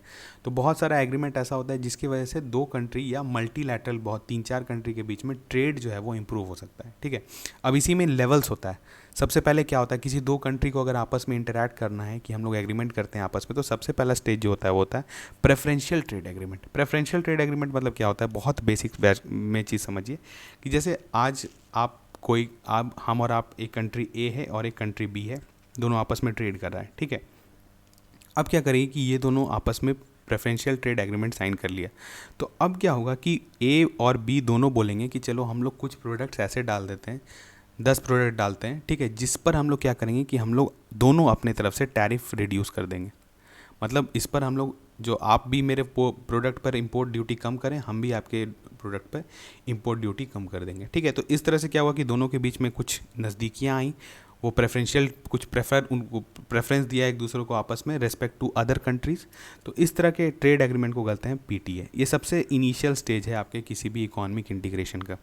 अब देखिए क्या होता है कि जनरली जो एक टर्म होता है उसमें लिया जाता है पॉजिटिव लिस्ट। पॉजिटिव लिस्ट क्या होता है कि अभी जो हमने कहा कि बास्केट जैसे जो लिस्ट है, जैसे 10 प्रोडक्ट पर इन्होंने जो है अपना टैरिफ कम करने का डिसीजन लिया, तो ये 10 प्रोडक्ट को हम लोग उस लिस्ट में डाल देंगे पॉजिटिव लिस्ट। मतलब इस पर जो है इन लोगों ने पॉजिटिवली डिसाइड किया है कि हम लोग अपना टैरिफ को कम करेंगे, ठीक है। तो पॉजिटिव लिस्ट जो है आपका वो होता है प्रेफरेंशियल ट्रेड एग्रीमेंट में। अब देखिए यहाँ पे जैसे इंडिया का और मर्कोसर हम लोग आगे बढ़ेंगे कैसे आपका एक कस्टम यूनियन है, ठीक है। मर्कोसर और इंडिया के बीच में जो है एक प्रेफरेंशियल ट्रेड एग्रीमेंट हुआ है, ठीक है। प्रेफरेंशियल ट्रेड एग्रीमेंट आप और भी बहुत सारा है, आप पढ़ सकते हैं, एग्जाम्पल बहुत है, लेकिन आप समझिए कि इस तरह का एग्रीमेंट जिसके अंदर कुछ एक पॉजिटिव लिस्ट ऑफ आइटम्स है जिस पर हम लोग दोनों कंट्री म्यूचुअली डिसाइड करेगा कि हम लोग अपना टैरिफ डिक्रीज कर दें, ठीक है। उसके बाद क्या होता है, देखिए फ्री ट्रेड, ये एक नेक्स्ट लेवल है। पीटीए अगर थोड़ा सा और बढ़ा दें तो वो हो जाता है एफटीए। एफटीए में क्या होता है, रिड्यूस और eliminate tariff barriers on most of the product. Most of the product मतलब क्या हुआ, यहाँ पर हमने क्या चुना, कुछ प्रोडक्ट्स चुना जिस पर हमने टैरिफ्स कुछ कम किया, पूरा हटाया नहीं, कुछ कम किया। फ्री ट्रेड एग्रीमेंट में क्या होता है कि हम बहुत सारा आइटम्स को कंसिडर करते हैं, ठीक है। बहुत ज़्यादा लिस्ट जो है वो पीटीए से काफ़ी बड़ा होता है, और इसमें हम लोग क्या करते हैं, कोशिश करते हैं कुछ आइटम्स पे पूरी तरह से टैरिफ हटा दिया जाए, एकदम फ्री मूवमेंट हो दोनों कंट्रीज़ में। जो खासकर दोनों कंट्री म्यूचुअली डिसाइड करते हैं, जब प्रोडक्ट्स जो हैं वो दोनों कंट्री में बराबर बन रहे होते हैं, तब वहाँ पर जो है वो इस तरह का उसको जो है इंक्लूड कर दिया जाता है कि इस दोनों ये सब प्रोडक्ट्स पर जो है हम लोग इम्पोर्ट नहीं लेंगे, ठीक है। तो ये जो है नेक्स्ट स्टेज है फ्री ट्रेड एग्रीमेंट। मोस्टली जो मैक्सिमम कंट्रीज जो है वो एफटीए को यूज़ करती है। इंडिया का भी एफटीए बहुत सारा है, जैसे साफ्टा है, south south Asian free trade agreement या नॉर्थ अमेरिकन फ्री नाफ्टा है, ठीक है। तो इस तरह का फ्री एफटीए बहुत है, आप इंडिया का और भी साउथ कोरिया के साथ है और जापान के साथ है, तो ये सब आप पढ़ सकते हैं, ठीक है। उसके बाद क्या है एफटीए, क्या है एफटीए, जैसे अभी हमने देखा प्रेफरेंशियल ट्रेड एग्रीमेंट में पॉजिटिव लिस्ट होता था। पॉजिटिव लिस्ट मतलब क्या कि कुछ आइटम्स को इंक्लूड किए हैं जिस पर हम लोग टैरिफ कम करेंगे। एफटीए में क्या होता है नेगेटिव लिस्ट होता है, मतलब कि सारे आइटम्स पर तो हम टैरिफ घटा ही रहे हैं। मैक्सिमम आइटम्स जो हम लोग आपस में ट्रेड करते हैं उस पर तो हम टैरिफ घटा रहे हैं, जो आइटम्स पे हम लोग ने नहीं, जिस पर भी हम लोग ने टैरिफ नहीं घटाया है उसको हम लोग डाल देते हैं नेगेटिव लिस्ट में। मतलब यहाँ पे समझिए एफटीए का मतलब क्या हुआ कि एफटीए में मैक्सिमम आइटम्स पे तो टैरिफ घटा दिया, ये तो ऑब्वियस है, तभी तो एफटीए साइन किए। तो जिन पर नहीं किए हैं उसको क्या करते हैं हम लोग नेगेटिव लिस्ट में डाल देते हैं। मतलब यहाँ पर नेगेटिव लिस्ट जो है वो छोटा होता है और एक तरह से कह सकते हैं जो जिस पर आइटम्स पे जिस पर टैरिफ कम किया गया है वो ज़्यादा होता है, ठीक है। यहाँ पे क्या था प्रेफरेंशियल ट्रेड एग्रीमेंट में हमने कुछ आइटम पर ही टैरिफ को कम किया था, तो हम लोग उसको पॉजिटिव लिस्ट में डाल देते हैं, ठीक है। तो आप समझ सकते हैं कि फ्री ट्रेड एग्रीमेंट में कुछ नेगेटिव लिस्ट होता है और प्रेफरेंशियल ट्रेड एग्रीमेंट में कुछ पॉजिटिव लिस्ट होता है। अब देखिए ये दोनों हो गया, इसके बाद क्या आता है कस्टम यूनियन आ जाता है। कस्टम यूनियन, देखिए कस्टम यूनियन क्या होता है कि अगर एक कंट्री, एक छोटी सी कंट्री है, ठीक है, वो ट्रेड करना चाहती है किसी बड़े कंट्री से, तो उसका बहुत ज़्यादा से नहीं होता है। क्यों? क्योंकि उसके पास बहुत कम चीज़ है ट्रेड करने के लिए और उसका नेगोशिएटिंग पावर बहुत कम है किसी कंट्री के साथ। तो वो क्या करती है कि अच्छा बोलती है कि हम अकेले तो नहीं कर पाएंगे, अगर हम 5-6 कंट्री साथ में मिल जाएं तो हम अपना फिर जो है ट्रेड का नेगोशिएशंस अच्छा कर सकते हैं। तो जैसे आप सुनते होंगे आइलैंड कंट्रीज़ है, छोटा आइलैंड कंट्रीज़ है या कुछ डेवलपिंग कंट्रीज़ जो अगल बगल हैं साथ में, तो इन लोग क्या करते हैं कस्टम यूनियन फॉर्म कर देते हैं। कस्टम यूनियन का मतलब क्या हुआ कि ये जो है अपने आपस में क्या करेंगे फ्री ट्रेड एग्रीमेंट साइन कर लेंगे, ठीक है। अपने आपस में फ्री ट्रेड एग्रीमेंट साइन कर लेंगे कि हम आपस में एक दूसरे के कोई भी टैरिफ जो है वो नहीं लगाएंगे और हम लोग क्या करेंगे कि किसी भी दूसरे कंट्री को जो बाहर का कंट्री है, हमारे बीच के अलावा जो कंट्री है, उससे अगर हम लोग जो ट्रेड नेगोशिएट करेंगे हम लोग सब लोग मिल के करेंगे। मतलब उस कंट्री से कितना टैरिफ चार्ज करना है उस कंट्री के प्रोडक्ट पे हम लोग मिल के डिसाइड करेंगे, ठीक है। मतलब वो टैरिफ अगर वो एक बार अगर प्रोडक्ट जो है उस कस्टम यूनियन में घुस गया तो उस पर एक बार बस टैरिफ लगा और वो टैरिफ जो है ये 5 कंट्रीज़ मिल के डिसाइड करते हैं, ठीक है। तो इससे क्या फ़ायदा होता है, एक तो इनका नेगोशिएटिंग पावर बढ़ जाता है। अब पहले छोटा कंट्री था, अब 5 कंट्री मिल गया, तो अब वॉल्यूम ऑफ ट्रेड भी बढ़ गया, तो इनका क्या है कि नेगोशिएटिंग पावर बढ़ गया इस तरह से, तो इनका से बढ़ गया। तो अब किसी कंट्री के साथ अगर ये करना चाहेंगे यार नहीं हम तुम पे तो इतना टैरिफ लगाएंगे ही, तो ये मानना पड़ेगा उस कंट्री को, क्योंकि वॉल्यूम ऑफ ट्रेड बहुत ज़्यादा हो चुका है। छोटा कंट्री था तो बोलता है यार तुम्हारा क्या बात माने, तुमसे नहीं ट्रेड करना है, छोड़ो जाओ, ठीक है। तो वही हुआ कि इनका नेगोशिएटिंग पावर, यूनिटी स्ट्रेंथ वाला बात समझ लीजिए, वो यहीं पर होता है, ठीक है। अब लेकिन इसमें क्या होता है कुछ कंट्रीज़ जो है कभी कभी क्या होता है कि उनको ये भी फील होने लगता है कि वो लूज़ भी कर रही हैं। ग्रुप में तो आने से फ़ायदा भी होता है लेकिन कुछ नुकसान भी होता है कि बोलते हैं कि मेरा पोटेंशियल ज़्यादा है ट्रेड करने का, लेकिन अब ये 5-6 कंट्री साथ में मिल के कर रहे हैं तो मेरा जो है पोटेंशियल जो है वो उसको फुली यूटिलाइज हम नहीं कर पा रहे, ठीक है। तो इस तरह का भी प्रॉब्लम होता है। आपको उतना डिटेल में नहीं जाना, लेकिन कस्टम यूनियन में आप इतना समझ जाइए कि आप कुछ कंट्रीज़ मिल के आपस में एक यूनियन बना लेते हैं और बोलते हैं कि बाहर के जितने कंट्रीज़ हैं उनके साथ जो ट्रेड नेगोशिएट करेंगे उसका हम लोग सेम टैरिफ रखेंगे, ठीक है। जो भी पांचों मिलकर डिसाइड करेंगे वही होगा।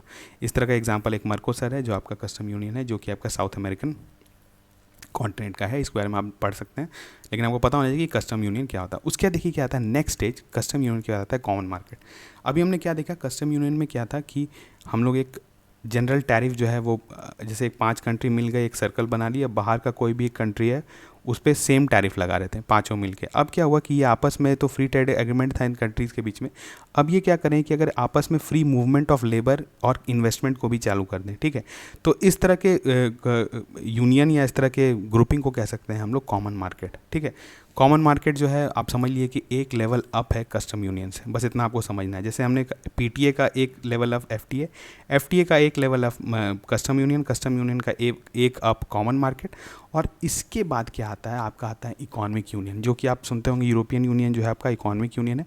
इसमें क्या होता है कि हम लोग कॉमन मार्केट तो है ही, मतलब कॉमन मार्केट मतलब सारे कंट्रीज़ मिल गए हैं आपस में और इन लोग फ्री ट्रेड अपना एफटीए साइन किए हुए हैं आपस में हम लोग ट्रेड पे जो है टैरिफ नहीं लगाएंगे।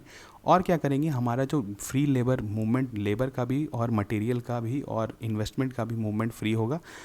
और क्या होगा कि हम लोग का इसके अलावा इकोनॉमिक यूनियन में क्या हो जाएगा, कॉमन मार्केट के अलावा एक और एडिशन हो जाता है जो कि है कॉमन इकोनॉमिक पॉलिसीज़।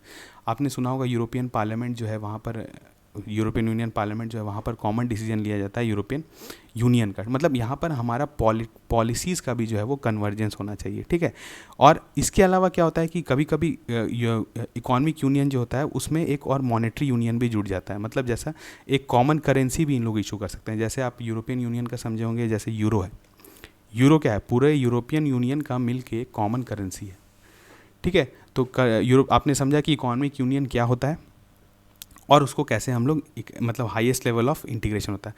अब इसके बाद आप बोलिएगा कि क्या होगा, इसके बाद अगर मिलना है तो फिर क्या होगा कि आप लोग ऐसा करिए कि सारा बाउंड्री हटा दीजिए, हम लोग एक ही कंट्री बन जाते हैं, ठीक है। मतलब ये समझ लीजिए कि टॉप मोस्ट इकोनॉमिक यूनियन यही हुआ। मतलब इसके अलावा अगर आप एक स्टेप और आगे बढ़ेंगे तो फिर वो डिफरेंट कंट्रीज़ नहीं रह जाएंगे। जब आप सेम पॉलिसी ले रहे हैं, सेम करेंसी है सब चीज़, तो हम लोग आपस में ही कंट्री बन जाते हैं मिलके, ठीक है। तो वैसा होता है, लेकिन आप समझिए कि वैसा पॉसिबल नहीं है।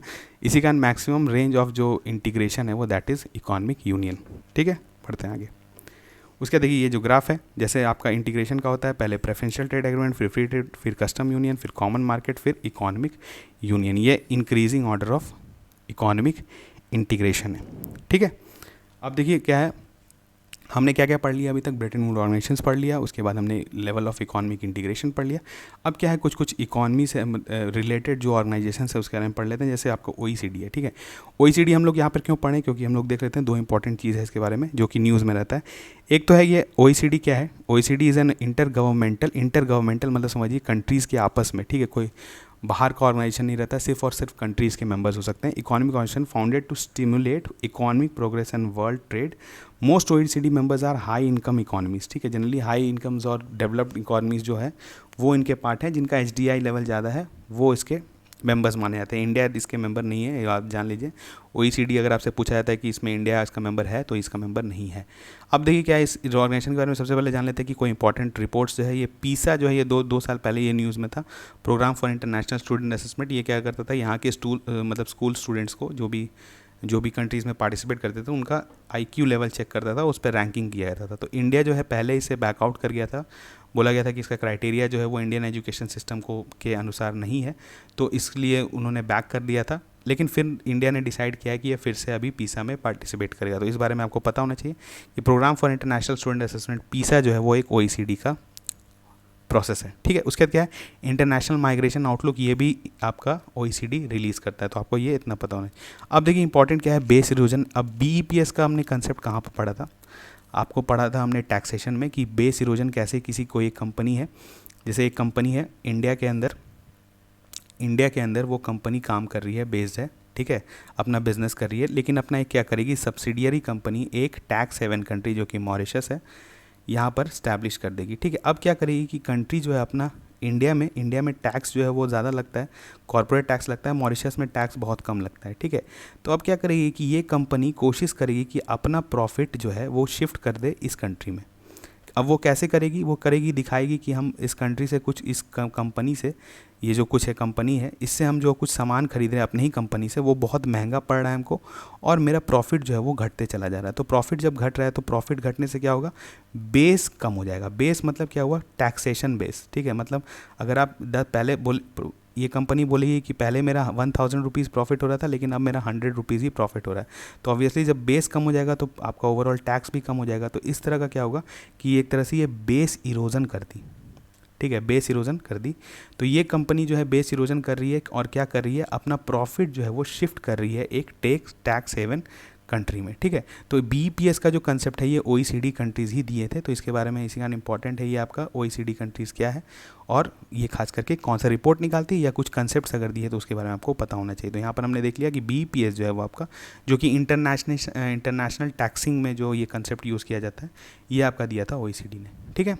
उसके देखिए क्या है, नेक्स्ट ऑर्गेनाइजेशन है फाइनेंशियल एसेट टास्क फोर्स। हमने देखिए कुछ रैंडम ऑर्गेनाइजेशंस को सेलेक्ट किया गया है जो कि खासकर न्यूज़ में रहते हैं, ठीक है। इसके अलावा हम लोग आपको एक लिस्ट ऑफ ऑर्गेनाइजेशंस देंगे जिसके बारे में आपको क्या करना है, सिर्फ और सिर्फ उनका विकी पेज पढ़ लें, ठीक है। आपको बहुत डिटेल में नहीं जाना है, सिर्फ आपको पता रहना चाहिए कि ऑर्गेनाइजेशन कब बना था, इसके मेंबर्स कौन होते हैं, मेंबर्स कौन है ये नहीं पता होना चाहिए, बस आपको ये पता होना चाहिए कि इसके मेंबर्स कौन कौन हो सकते हैं या किस रीजन में बिलोंग करते हैं। सारे मेंबर्स का नेम याद होना ज़रूरी नहीं है, ठीक है। और दूसरा क्या है कि ये ग्रुपिंग का पर्पज़ क्या है, ठीक है। इस पे बेस्ड अगर आपका कोई क्वेश्चन आता है, क्योंकि पिछली बार जो है ईपीएफओ में WTO से रिलेटेड क्वेश्चन आया था, तो हो सकता है कि आपका ग्रुपिंग से रिलेटेड क्वेश्चन आ जाए, ठीक है। अब देखिए फाइनेंशियल एक्शन टास्क फोर्स जो है वो इंटर गवर्नमेंटल बॉडी है, एस्टैब्लिश इन 1989। सेक्रेटेरिएट है लोकेटेड आपका OECD हेडक्वार्टर पेरिस में, ठीक है। और ये 37 मेंबर्स है करेंटली, और इंडिया जो है इसको इसका मेंबर है। FATF को जो हम लोग बोलते हैं इंटरनेशनल फाइनेंशियल वॉचडॉग भी बोलते हैं इसको। वॉचडॉग इज़ द सेंस कि ये जो है इस सारे इलीगल मनी का मूवमेंट को ट्रैक करता है, खास करके मनी लॉन्ड्रिंग और आपका जो हवाला ट्रेडिंग होता है, इस तरह के मनीज़ को, या जो मनी यूज़ किया जाता है for illegal activities like terrorism, इस सब पे जो है इसका नज़र रहता है। इसके अनुसार क्या है, ये सीवियरिटी पर कि कौन कंट्री ऐसा काम करी है उस पर ये 2 लिस्ट निकालती है, ग्रे लिस्ट है, एक ब्लैक लिस्ट है, जिसके बारे में बहुत अच्छे से जानते हैं कि ये पाकिस्तान को जो है वो ग्रे लिस्ट में डाल दिया गया था। ग्रे लिस्ट में डालने से क्या होता है, अगर FATF किसी कंट्री को ग्रे लिस्ट में डाल रही है तो उसके वजह से क्या होगा कि उसके लिए प्रॉब्लम स्टार्ट हो जाएगा। प्रॉब्लम कैसे, अब अगर इस कंट्री को जो कि ग्रे लिस्ट में जा चुका है, अगर उसको BOP क्राइसिस हुआ, उसका BOP क्राइसिस हुआ, तो वो IMF से लोन नहीं ले पाएगा। क्यों? क्योंकि IMF बोलेगी कि आप मेरे पैसा का मिसयूज़ करेंगे तो हम आपको लोन नहीं दे सकते क्योंकि आपको ग्रे लिस्ट में डाल दिया गया है, ठीक है। तो इस तरह का प्रॉब्लम होने लगता है। तो कोई भी कंट्री ये नहीं चाहता है कि वो ग्रे लिस्ट या ब्लैक लिस्ट में जाए, ठीक है। तो बढ़ते हैं आगे। आपको क्या कहा कि आपको ये लिस्ट ऑफ ऑर्गेनाइजेशंस हम लोग बता रहे हैं, जो कि आप देख लें। एक OPEC है, आसियान है। अब देखिए आपको देखना क्या है, OPEC है आपका organization of petroleum exporting countries. तो इसमें आपको देखना है कि कौन कौन से मेंबर्स हैं। एक बार आप इनका मैप देख लें, ठीक है, मैप में मेंबर्स देख लें। इसमें बेसिकली वो कंट्रीज़ हैं जो कि पेट्रोलियम ऑयल एक्सपोर्ट करते हैं। बताइए कौन कौन से होंगे। सारे गल्फ़ कंट्रीज़ हैं, ठीक है, गल्फ़ कंट्रीज़ हैं। इधर से ईरान सब इम्पॉर्टेंट है। उसके बाद आपका वेनेजुएला है, USA है, रशिया है। तो जो ऑयल एक्सपोर्ट करते हैं उनका ये ऑर्गेनाइजेशन है। ये ऑर्गेनाइजेशन क्या डिसाइड करती है कि हम लोग पेट्रोलियम प्राइस को कैसे घटाएंगे या बढ़ाएंगे, ठीक है। इन्हीं आपने सुना होगा OPEC ने डिसीजन लिया है कि वो प्रोडक्शन अपना घटाएगी पेट्रोलियम का, क्योंकि वो प्राइसेस को कंट्रोल कर पाए, ठीक है। तो इस तरह के ऑर्गेनाइजेशंस को आपको पता होना चाहिए इसका पर्पस क्या है। आसियान क्या है, आसियान आपका लोकल ग्रुपिंग है, ट्रेड के रिलेटेड है, साउथ एशियन कंट्रीज़ का है। इसमें कौन कौन से मेंबर्स हैं, इसमें मेंबर्स याद करने का आपको एक निमोनिक्स बना देते हैं। इसका है CLMV कंट्रीज़। CLMV कंट्रीज़ जो है आप जानते होंगे, Cambodia, Laos, Myanmar and Vietnam, ठीक है, CLMV कंट्रीज़।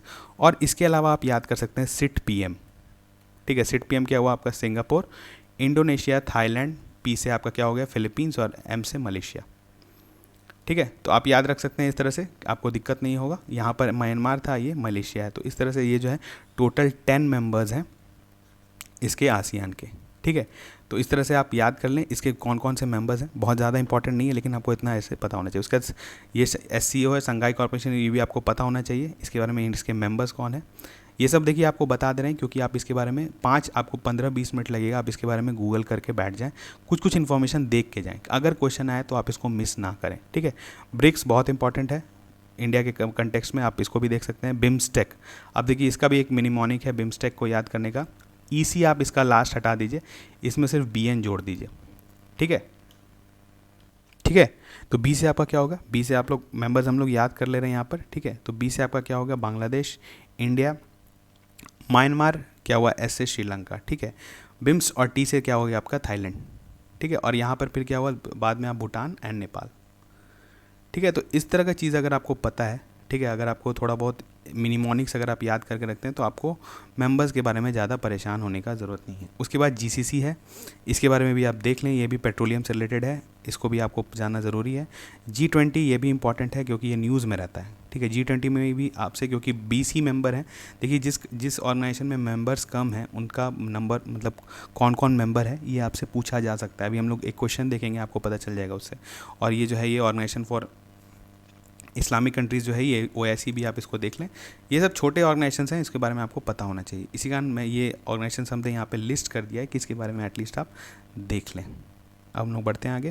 देखिए आपको जैसे पिछली बार एक क्वेश्चन आ गया था, which one of the following country is not a member of WTO, ठीक है। तो इस क्वेश्चन को आप लोग अटेम्प्ट करिए, बताइए इसका सही। ये आपका प्रीवियस ईयर EPFO में आया हुआ क्वेश्चन है, ठीक है। तो बताइए इस क्वेश्चन का आंसर क्या होगा।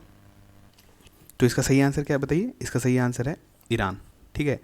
देखिए अब क्या है, उस समय जो है जब ये क्वेश्चन आया था उस समय WTO न्यूज़ में होगा, ठीक है, इसी कारण इसके बारे में क्वेश्चन पूछ लिया गया है, ठीक है। अब यहाँ पर क्या है कि आपका इस सवाल जो है G20 से पूछा जा सकता है, अभी हमने जैसे देखा OECD से पूछा जा सकता है। तो आप सारे ऑर्गेनाइजेशंस को देख लें, ठीक है।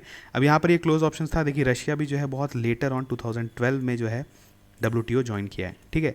तो इसी कारण आपसे पूछा जा सकता है। ईरान अभी तक इसका मेंबर नहीं है, भले इसके लिए अप्लाई किया हुआ है, लेकिन अभी इसको ये ऑब्जर्वर स्टेटस मिला हुआ है। अब ईरान को जो है इसका, अभी हमने जस्ट कहा कि ब्रेटन वुड ऑर्गेनाइजेशंस में किसका दबदबा है, यूएस का। तो यूएस जो है वो ईरान का आर्च एनिमी है दोनों।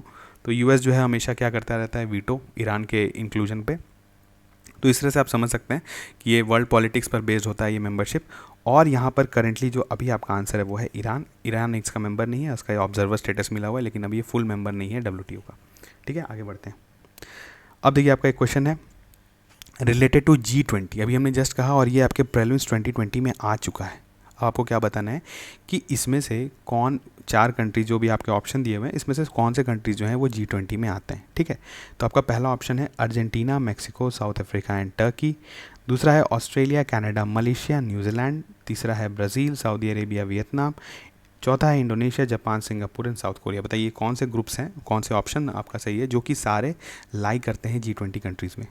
बताइए सही ऑप्शन क्या होगा। इसका सही ऑप्शन है, जल्दी से बताइए इसका सही ऑप्शन क्या होगा। कुछ अटेम्प्ट करने का आपको भी टाइम दे दिया जाता है। इसका सही ऑप्शन होगा ऑप्शन ए, ठीक है। अब देखिए यहाँ पर क्या है, अभी हम लोग इसको थोड़ा देख लेते हैं। यहाँ पर देखिए, यहाँ पर अगर आप मैप के हेल्प से देखेंगे, ठीक है, तो आपको बहुत ईजिली समझ में आएगा। अब यहाँ पे एक ऑप्शन दिया हुआ था, ऑप्शन आपका क्या था, देखिए ऑप्शन यहाँ पे आपको बाकी ऑप्शंस में क्या, देखिए ये मलेशिया है यहाँ दिया हुआ, यहाँ पर आपका वियतनाम दिया हुआ है, और यहाँ पर ये सिंगापुर दिया हुआ है। देखिए यूपीएससी का कोई भी क्वेश्चन वो इस तरह से डिज़ाइन रहता है ना, क्योंकि अगर जो भी अच्छे से पढ़े हैं वो ऑप्शन से ही एलिमिनेट कर देंगे। अब आप यहाँ पर देख रहे हैं इस रीजन को आप देखिए, ठीक है, साउथ एशियन रीजन को देखिए, साउथ ईस्ट एशियन रीजन को देखिए आप अगर, तो यहाँ पर सिर्फ और सिर्फ एक बड़ा इकॉनमी जो है इंडोनेशिया को G20 का पार्ट बनाया गया है, ठीक है। तो अब आपको इतना सिर्फ अगर पता है कि साउथ ईस्ट एशिया से सिर्फ और सिर्फ इंडोनेशिया है G20 का मेंबर। अगर आप मैप के थ्रू देखेंगे ये चीज़ को, तो आपका जो है एक पिक्टोरियल आपका मेमोरी क्रिएट होता है, और उससे आप ये बता पाएंगे कि इस रीजन में सिर्फ और सिर्फ आपका इंडोनेशिया ही मेंबर है G20 का। अब यहाँ पर क्या है, यहाँ पर आपका ऑप्शन दिया हुआ है Malaysia eliminated, Vietnam eliminated, Singapore eliminated. तो बचा आपका एक ही ऑप्शन, ठीक है। तो ये इस तरह का आप ध्यान रखिए मैप के थ्रू। जैसे आप यहाँ पर याद रखिए कि साउथ ईस्ट एशिया में सिर्फ और सिर्फ इंडोनेशिया है, फिर आपका इधर ईस्ट एशिया में जो है आपका जापान है, साउथ कोरिया है, चाइना जो है फिर आपका एशियाज़ में आ जाता है, इंडिया में है। फिर यहाँ देखिए जो आपका गल्फ़ कंट्रीज़ जो है यहाँ पर सिर्फ वेस्ट एशिया जो है आपका सिर्फ और सिर्फ सऊदी है। यहाँ पर है यूके, जर्मनी, फ्रांस, इटली, और ये है आपका टर्की। यानी यूरोप में आपका कौन सा है, यूरोप में आपके 4 कंट्रीज़ हैं। टर्की जो है वो उसको भी यूरोप में आप कंसिडर कर सकते हैं। तो आपका टोटल जो है वो 5 कंट्रीज़ हैं यहाँ से, और इधर रशिया। तो इंपॉर्टेंट आप सिर्फ अगर मैप से समझे, जैसे आपको साउथ अमेरिका में देखना है, साउथ अमेरिकन कॉन्टिनेंट में, तो सिर्फ और सिर्फ क्या है, 2 कंट्रीज़ है, ब्राज़ील और अर्जेंटीना। इसके अलावा अगर कोई भी कंट्री का नाम लिखा जाता है तो आप तुरंत एलिमिनेट कर सकते हैं। इधर तो कनाडा, यूएस और मैक्सिको हैं ही हैं, ठीक है।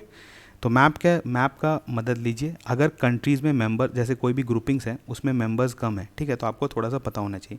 जनरली यूपीएससी आपसे या फिर कोई एग्ज़ाम चाहे जो भी हो इस लेवल का, वहाँ पर अगर मेंबर्स बेस्ड क्वेश्चन आता है तो हमेशा उस ऑर्गेनाइजेशन का होगा जहाँ पर मेंबर्स कम है या मेंबर्स जो है वो काफ़ी इंपॉर्टेंट है, ठीक है। आप ऐसा नहीं है कि आप पूरे IMF का या वर्ल्ड बैंक का मेंबर याद कर लीजिए, उससे फ़ायदा नहीं है आपको। आप अगर इसमें कुछ ये भले आप याद कर सकते हैं, कुछ एक्सेप्शन है कि कुछ कंट्रीज इसके मेंबर्स नहीं रहते हैं, वो आपको याद रहना चाहिए, ठीक है। अब देखिए आया था हमारा इंपॉर्टेंट, क्या हमने देखा था, बैंक, मल्टीलैटरल बैंक्स था इंपॉर्टेंट। उसमें हमने क्या पढ़ना है हमको, Asian development bank, new development bank और AIIB जो कि है एशिया इंफ्रास्ट्रक्चर इन्वेस्टमेंट बैंक, ठीक है। देखिए एशिया डेवलपमेंट बैंक, ये तीनों बैंक्स हमने इसलिए चूज़ किया है क्योंकि इनका लोन्स जो है वो इंडिया में डेवलपमेंटल वर्क्स में काफ़ी प्रिवेलेंट है, ठीक है। बहुत सारा प्रोजेक्ट्स है, खास करके जो आपका रोड कंस्ट्रक्शन का भी प्रोजेक्ट्स होता है इंडिया में, खासकर जो आपका अभी जो NH बन रहा है, नेशनल हाईवे बन रहा है या स्टेट हाईवे बनता है, तो ADB से लोन लिया जाता है बहुत ज़्यादा, ठीक है। ADB लोन करती है इंफ्रास्ट्रक्चर प्रोजेक्ट्स को इंडिया में, तो ADB के बारे में आपको पता होना चाहिए। NDB और AIIB जो है रिलेटिवली न्यूअर बैंक्स हैं, इनके बारे में भी आपको अभी इनका लोन जो है काफ़ी ज़्यादा नहीं है इंडिया में, पर ये जो है अभी कोविड के टाइम पर या इस टाइम पर इनका लोन्स जो है कंट्री डिमांड करते रहती है, तो इसके बारे में भी आपको पता होना चाहिए क्योंकि इससे रिलेटेड कुछ क्वेश्चन आ सकता है, ठीक है। क्वेश्चन क्या आएगा वो हम लोग देखेंगे अब आगे। अब देखिए एशिया डेवलपमेंट बैंक में क्या है, it is a regional development bank establish in 1966 और इसका हेडक्वार्टर्ड है मनीला, फिलीपींस में। ये इसको ऑफिशियल यूनाइटेड नेशंस का ऑब्जर्वर स्टेटस भी मिला हुआ है, ठीक है। इससे क्या होता है, किसी भी यूनाइटेड नेशंस में अगर ऑब्जर्वर स्टेटस मिलता है तो इस बैंक का ऑथेंटिसिटी बढ़ जाता है, ठीक है। इस बैंक का ऑथेंटिसिटी बढ़ जाता है और ये काफ़ी पुराना बैंक भी हो चुका है और ये बहुत सारे डेवलपमेंटल प्रोजेक्ट्स पूरे एशियन रीजन में फाइनेंस कर चुका है, ठीक है। अब देखिए क्या है, bank admits the members of the United Nations economic and social commission for Asia and Pacific, UNESSAP कहते हैं इसको, ठीक है। इसके जितने मेंबर्स हैं वो इसमें इसको एडमिट। अब देखिए क्या होता है कि बैंक से रिलेटेड क्या होता है, जितना भी मल्टीलैटरल या बायलैटरल बैंक्स भी हो सकते हैं, तो बहुत सारे जो मल्टीलैटरल बैंक्स होते हैं इनका क्या होता है कि इनमें इंपॉर्टेंट होता है कि इसमें मेंबर कौन बन सकते हैं, ठीक है। कौन मेंबर बन सकते हैं, जैसे वर्ल्ड बैंक में था, सारे लोग मेंबर बने हुए थे, ठीक है। वहाँ पर और सब अलग अलग कंट्रीब्यूट करते थे और कंट्रीब्यूशन के हिसाब से अपना वोटिंग राइट्स होता है। यहाँ पर भी क्या है, वही सेम चीज़ है, कौन किस अब जैसे ये सब बेसिकली रीजनल बैंक्स हैं, ठीक है। एशियन डेवलपमेंट नाम, आपको नाम से ही पता चल रहा है कि एशिया का है। तो यहाँ पर क्या होता है कि कुछ मेंबरशिप में कुछ क्राइटेरिया होता है, या तो आप उस रीजन के हों, उस रीजन के आप मेंबर हो, या तो आप कुछ डेवलप्ड कंट्रीज़ हैं उनको इसका मेंबर बनाया जाता है, ठीक है। तो अब जैसे यहाँ पर ये क्या है, ये बैंक एडमिट करता है किस मेंबर्स को, जो कि इसके मेंबर है, United Nations economic and social commission for Asia and the Pacific. इसके मेंबर्स जो है वो इसके मेंबर जो है वो ADB के बन सकते हैं, ठीक है। और ADB अभी करेंटली जो है, और देखिए यहाँ क्या है, यहाँ पर है, और नॉन रीजनल डेवलप्ड कंट्रीज़ भी इसके मेंबर बन सकते हैं, जो कि रीजन में नहीं है, जैसे बड़े USA हुए या रशिया हुआ, जो डेवलप्ड कंट्रीज़ हैं वो भी इसके मेंबर बन सकते हैं, ठीक है। तो अब देखिए ADB, अब अभी हमने जस्ट कहा कि कंट्रीब्यूशन कितना कैपिटल में उन्होंने कंट्रीब्यूशन किया है, उस हिसाब से उनका शेयर होता है, शेयर होल्डिंग होता है, उस हिसाब से वोटिंग राइट्स होता है। तो यहाँ पर ADB के 5 लार्जेस्ट शेयर होल्डर्स आर कौन कौन है, देखिए जापान और USA, समझे, बहुत बड़ा इसका जो है वो शेयर होल्डर है। दोनों जो है 15.6 इन्वेस्ट किए हुए हैं, मतलब शेयर होल्डिंग है दोनों का, दोनों जापान का भी और USA का भी। और PR जो चाइना है उसका 6.4% है, इंडिया का भी 6.3% है, इसको आप इंपॉर्टेंट है इसके लिए नोट कर लें। और ऑस्ट्रेलिया का जो है वो 5.8% है, ठीक है। तो हमने देखा कि लार्जेस्ट शेयर होल्डिंग इनका है, इनके अलावा भी बाकी कंट्रीज़ का शेयर होल्डिंग है जो कि इसके मेंबर्स हैं, लेकिन आपके लिए इतना ही इंपॉर्टेंट है। और ADB क्यों इंपॉर्टेंट है, एक तो ये थोड़ा पुराना हो चुका है, NDB और AIIB जो रिलेटिवली न्यू है, ADB पुराना है, तो आपको इसके बारे में पता होना चाहिए। दूसरा क्या है, बहुत लोगों को इसमें कन्फ्यूजन होता है कि ये भी जो है चाइना मेड बैंक है, लेकिन ये नहीं, ये पुराना मेड बैंक है, क्योंकि देखिए NDB और AIIB मिलते जुलते नाम होते हैं, तो आपको कन्फ्यूजन हो जाता है, ठीक है। लेकिन आप याद रखें कि एशियन डेवलपमेंट बैंक जो ये पुराना बैंक है, और इसमें जो है शेयर होल्डिंग हमने यहाँ पर देख लिया। अब देखिए न्यू डेवलपमेंट बैंक क्या है, इसको भी हम लोग ब्रिक्स बैंक कहते हैं, ठीक है, क्योंकि ब्रिक्स नेशन मिलकर इसको बनाए थे। अब इसको हम लोग देख लेते हैं, ये भी एक मल्टीलैटरल डेवलपमेंट बैंक है, operated by BRICS nation. BRICS nation में कौन सा होता है, Brazil, Russia, India, China and South Africa, ठीक है। अब इसमें क्या है, एस्टैब्लिश है 2014 में, 6th ब्रिक्स समिट जहाँ पे हुआ था फोर्टालेज़ा में, वहाँ पे ब्राज़ील में था ये, यहाँ पे ये बैंक का एस्टैब्लिशमेंट का बात हुआ था, यहाँ पर एस्टैब्लिश हो गया था। और bank is set up to foster greater financial and development cooperation among 5 emerging markets, जो कि आपका ब्रिक्स नेशन है। अब यहाँ पे देखिए इसका क्या है, हेडक्वार्टर है ये शंघाई। आपको जो ये खासकर 3 बैंक है, इनके हेडक्वार्टर्स पे भी बेस्ड क्वेश्चन आ जाता है आपको, ठीक है, कि इनका हेडक्वार्टर इज बेस्ड यहाँ। तो यहाँ पर जैसे ADB का था, ये कहाँ पे था, मनीला में था, फिलीपींस में, ठीक है। ये न्यू डेवलपमेंट बैंक है, ये ब्रिक्स का ये कहाँ है, शंघाई में, चाइना में, ठीक है, ध्यान रखें। अब क्योंकि AIIB से भी आप कंफ्यूज करेंगे, लेकिन हम लोग देखेंगे अभी कि AIIB का जो हेडक्वार्टर है वो बीजिंग में है और इसका जो है वो शंघाई में, ठीक है। और यहाँ पर देखिए क्या है, वही है, इसमें भी शेयर, अब इसमें क्या है, देखिए इसमें ध्यान देना है आपको कि इसमें इक्वल शेयर्स दिया गया है। इक्वल शेयर्स मतलब कि जितने भी ब्रिक्स नेशन है, इन्होंने जो कैपिटल है 20% जो है इन्होंने कंट्रीब्यूट किया हुआ है, तो अभी जो है इनका वोटिंग राइट्स जो है वो सेम है, ठीक है। लेटर ऑन अभी क्या है कि अभी तो मेंबर्स जो है इसमें धीरे धीरे बढ़ रहे हैं और बाकी मेंबर्स को भी इसमें अलाउ किया गया है, लेकिन इसमें एक ये रखा गया है कि जो ब्रिक्स नेशन है, जो कि ये 5 नेशंस मिलकर बना है, इनका वोटिंग परसेंट हमेशा 50% रहेगा, उससे कम नहीं हो सकता है, ठीक है। तो इस तरह का कुछ कुछ छोटा मोटा क्लॉज आपको पता होना चाहिए, लेकिन आपको ये पता होना चाहिए कि ब्रिक्स बैंक जो है वो NDB ही है। न्यू डेवलपमेंट बैंक को ही हम लोग ब्रिक्स बैंक बोलते हैं, क्योंकि ये ऑर्गेनाइजेशन जो है वो ब्रिक्स कंट्रीज़ मिलकर बनाई है। उसके बाद क्या है, एशिया इंफ्रास्ट्रक्चर बैंक, ये बहुत इंपॉर्टेंट है, ये डेवलपमेंट बैंक है ये भी। अब देखिए क्या होता है, अभी हमने जस्ट कहा, अभी हमने जब देखा था वर्ल्ड बैंक और IMF के केस में, तो ये सब बैंक्स में क्या था कि यूरोपियन और USA का हेजीमनी बहुत ज़्यादा था। तो चाइना भी एक अब ऑलमोस्ट डेवलप कंट्री के रेंज में आ चुका है, तो वो भी कोशिश कर रहा था कि अपना एक बैंक फ्लोट करें जहाँ पर उसका से ज़्यादा रहे, ठीक है। वो भी लोन्स दे वर्ल्ड ओवर, और जैसे जैसे उसका इंपॉर्टेंस बढ़ते जाएगा वर्ल्ड ओवर इकॉनमी में, तो एक तरह से उसका भी दबदबा बनेगा और US और यूरोप को वो टक्कर दे सकता है। तो इसी का एक तरह से बोल सकते हैं ये स्ट्रैटेजिक मूव था एशिया इंफ्रास्ट्रक्चर इन्वेस्टमेंट बैंक को फ्लोट करने का। इसमें देख लीजिए कि ये भी एक मल्टीलैटरल डेवलपमेंट बैंक है, और इसमें चाइना जो है वो लार्जेस्ट कंट्रीब्यूटर है, ठीक है। अब जैसे अब इसमें कंट्रीब्यूशन के हिसाब से जो है आप जानते हैं हमेशा वोटिंग राइट्स या उसमें से होता है। तो चाइना जब 50% मतलब यहाँ पर 50 बिलियन कंट्रीब्यूट किया हुआ, इंडिया ने भी 8.4 बिलियन कंट्रीब्यूट किया हुआ। तो अब चाइना के पास लार्जेस्ट शेयर होल्डिंग है विद 26.61% वोटिंग शेयर्स, ठीक है। और यहाँ पर इंडिया का जो है वो 7.6% है, रशिया जो है 6.01 है और जर्मनी का 4.2% है। अब इंडिया भी अपना कुछ पोजीशन इसमें स्ट्रॉन्ग करना चाह रहा है। दोनों बैंक्स में इंडिया का पोजीशन काफ़ी स्ट्रॉन्ग है, इसलिए क्योंकि ये दोनों रीजनल बैंक्स हैं, इंडिया के कंटेक्स्ट में बहुत इंपॉर्टेंट है। फ्यूचर में इंडिया का जितना भी इंफ्रास्ट्रक्चर प्रोजेक्ट हो सकता है, फ्यूचर में भी पॉसिबिलिटी है कि ये बैंक जो है इनको फंड करें, ठीक है। इंडिया ग्रोइंग इकॉनमी है, इंडिया को भी इंफ्रास्ट्रक्चर के लिए काफ़ी पैसा चाहिए, तो ये सब बैंक जो है फ्यूचर में इंडिया को और अभी भी करेंटली प्रोवाइड करा रहे हैं। तो इसीलिए इस बैंक के दोनों बैंक जो है आपके इंडिया के कंटेक्स्ट में इंपॉर्टेंट हुआ था और आपको भी पता होना चाहिए। अब इसमें डिफरेंस क्या है, देखिए इसमें कहा कि इसमें जैसे ब्रिक्स बैंक में क्या था कि सबका इक्वल शेयर होल्डिंग था, यहाँ पर क्या है चाइना का शेयर होल्डिंग ज़्यादा है, ठीक है। एक तरह से आप कह सकते हैं चाइना डोमिनेटेड बैंक है, एशिया इंफ्रास्ट्रक्चर बैंक, ठीक है। तो यहाँ पर इतना इन्फॉर्मेशन जो आपके लिए काफ़ी है। अब हम लोग क्वेश्चन देखेंगे तो आपको क्लैरिटी आ जाएगा। देखिए अब यहाँ पे which one of the following countries is not the founding member of new development bank, ठीक है। CDS में आया हुआ 2019 का क्वेश्चन है। जल्दी से बताइए कि इसका सही आंसर क्या होगा। अभी हमने जस्ट कहा कि ब्रिक्स नेशन फॉर्म किया है इसको, ठीक है। तो ये कनाडा का तो कोई काम ही नहीं है, तो यही सही ऑप्शन है, ये इसका कोई मतलब नहीं है, यहाँ पर ये फाउंडिंग मेंबर नहीं है, ठीक है। उसके बाद आगे देखिए मोस्ट फेवर्ड नेशन, अभी हमने जस्ट देखा क्लॉज WTO में था। इसको बताइए इसमें क्या था। अभी हमने MFN के बारे में पढ़ा था कि जैसे जैसे ये वर्ड करता है इसका मतलब होता है कि किसी एक कंट्री को ज़्यादा फेवर दिया जा रहा है, लेकिन ऐसा नहीं है, किसी एक कंट्री को ज़्यादा फेवर नहीं दिया जा रहा है, सारे को इक्वली ट्रीट किया जा रहा है, सारे कंट्रीज़ को इक्वली ट्रीट किया जा रहा है। तो यहाँ पर अब क्या है, आपको ऑप्शन से बताना है कि प्रिंसिपल किस प्रिंसिपल पे काम करता है। तो पहला है आपका नॉन डिस्क्रिमिनेशन बिटवीन नेशंस, बिल्कुल यही सही होगा। बाकी देख लेते हैं। डिस्क्रिमिनेशन बिटवीन नेशंस बिल्कुल गलत है। Differential treatment between locals and foreigners बिल्कुल ही गलत। यूनिफॉर्म टैरिफ अक्रॉस कम्युनिटीज़ ये भी गलत। तो ये हो गया नॉन डिस्क्रिमिनेशन बिटवीन नेशंस, मतलब नेशंस के बीच में डिस्क्रिमिनेट नहीं करना है। और जितना भी एक नेशन जैसे एक कंट्री इंपोर्ट कर रहा है इतने सारे कंट्री से, तो एक प्रोडक्ट इंपोर्ट कर रहा है, जैसे अगर समझ लीजिए अगर वो कार इंपोर्ट कर रहा है या कोई एक कार तो डिफरेंट हो जाता है, अगर कोई स्टील इंपोर्ट कर रहा है तो सारे कंट्रीज से जो आ रहा है तो सबका सेम टैरिफ लगेगा, ठीक है। टैरिफ जो है वो सेम लगेगा। ऐसा नहीं होगा कि किसी एक कंट्री को बहुत ज़्यादा फ़ायदा दे दिए। लेकिन अगर फ्री ट्रेड एग्रीमेंट साइन करता है तो फिर ये सब जो है एक्सेप्शन मिलता है, जो कि WTO के अंदर मैंडेटेड है, ठीक है। बढ़ते हैं आगे। अब ये देखिए find the correct statement about AIIB। अभी हमने जस्ट पढ़ा, UPSC प्रीलिम्स में भी आपका आया हुआ है, ठीक है। आपको ऑप्शन एलिमिनेट करना है। AIB has more than 80 member Nations, ठीक है। दूसरा क्या है, India is the largest share holder in AIB, ये तो बिल्कुल गलत स्टेटमेंट है। अभी हमने देखा ये चाइना डोमिनेटेड बैंक है।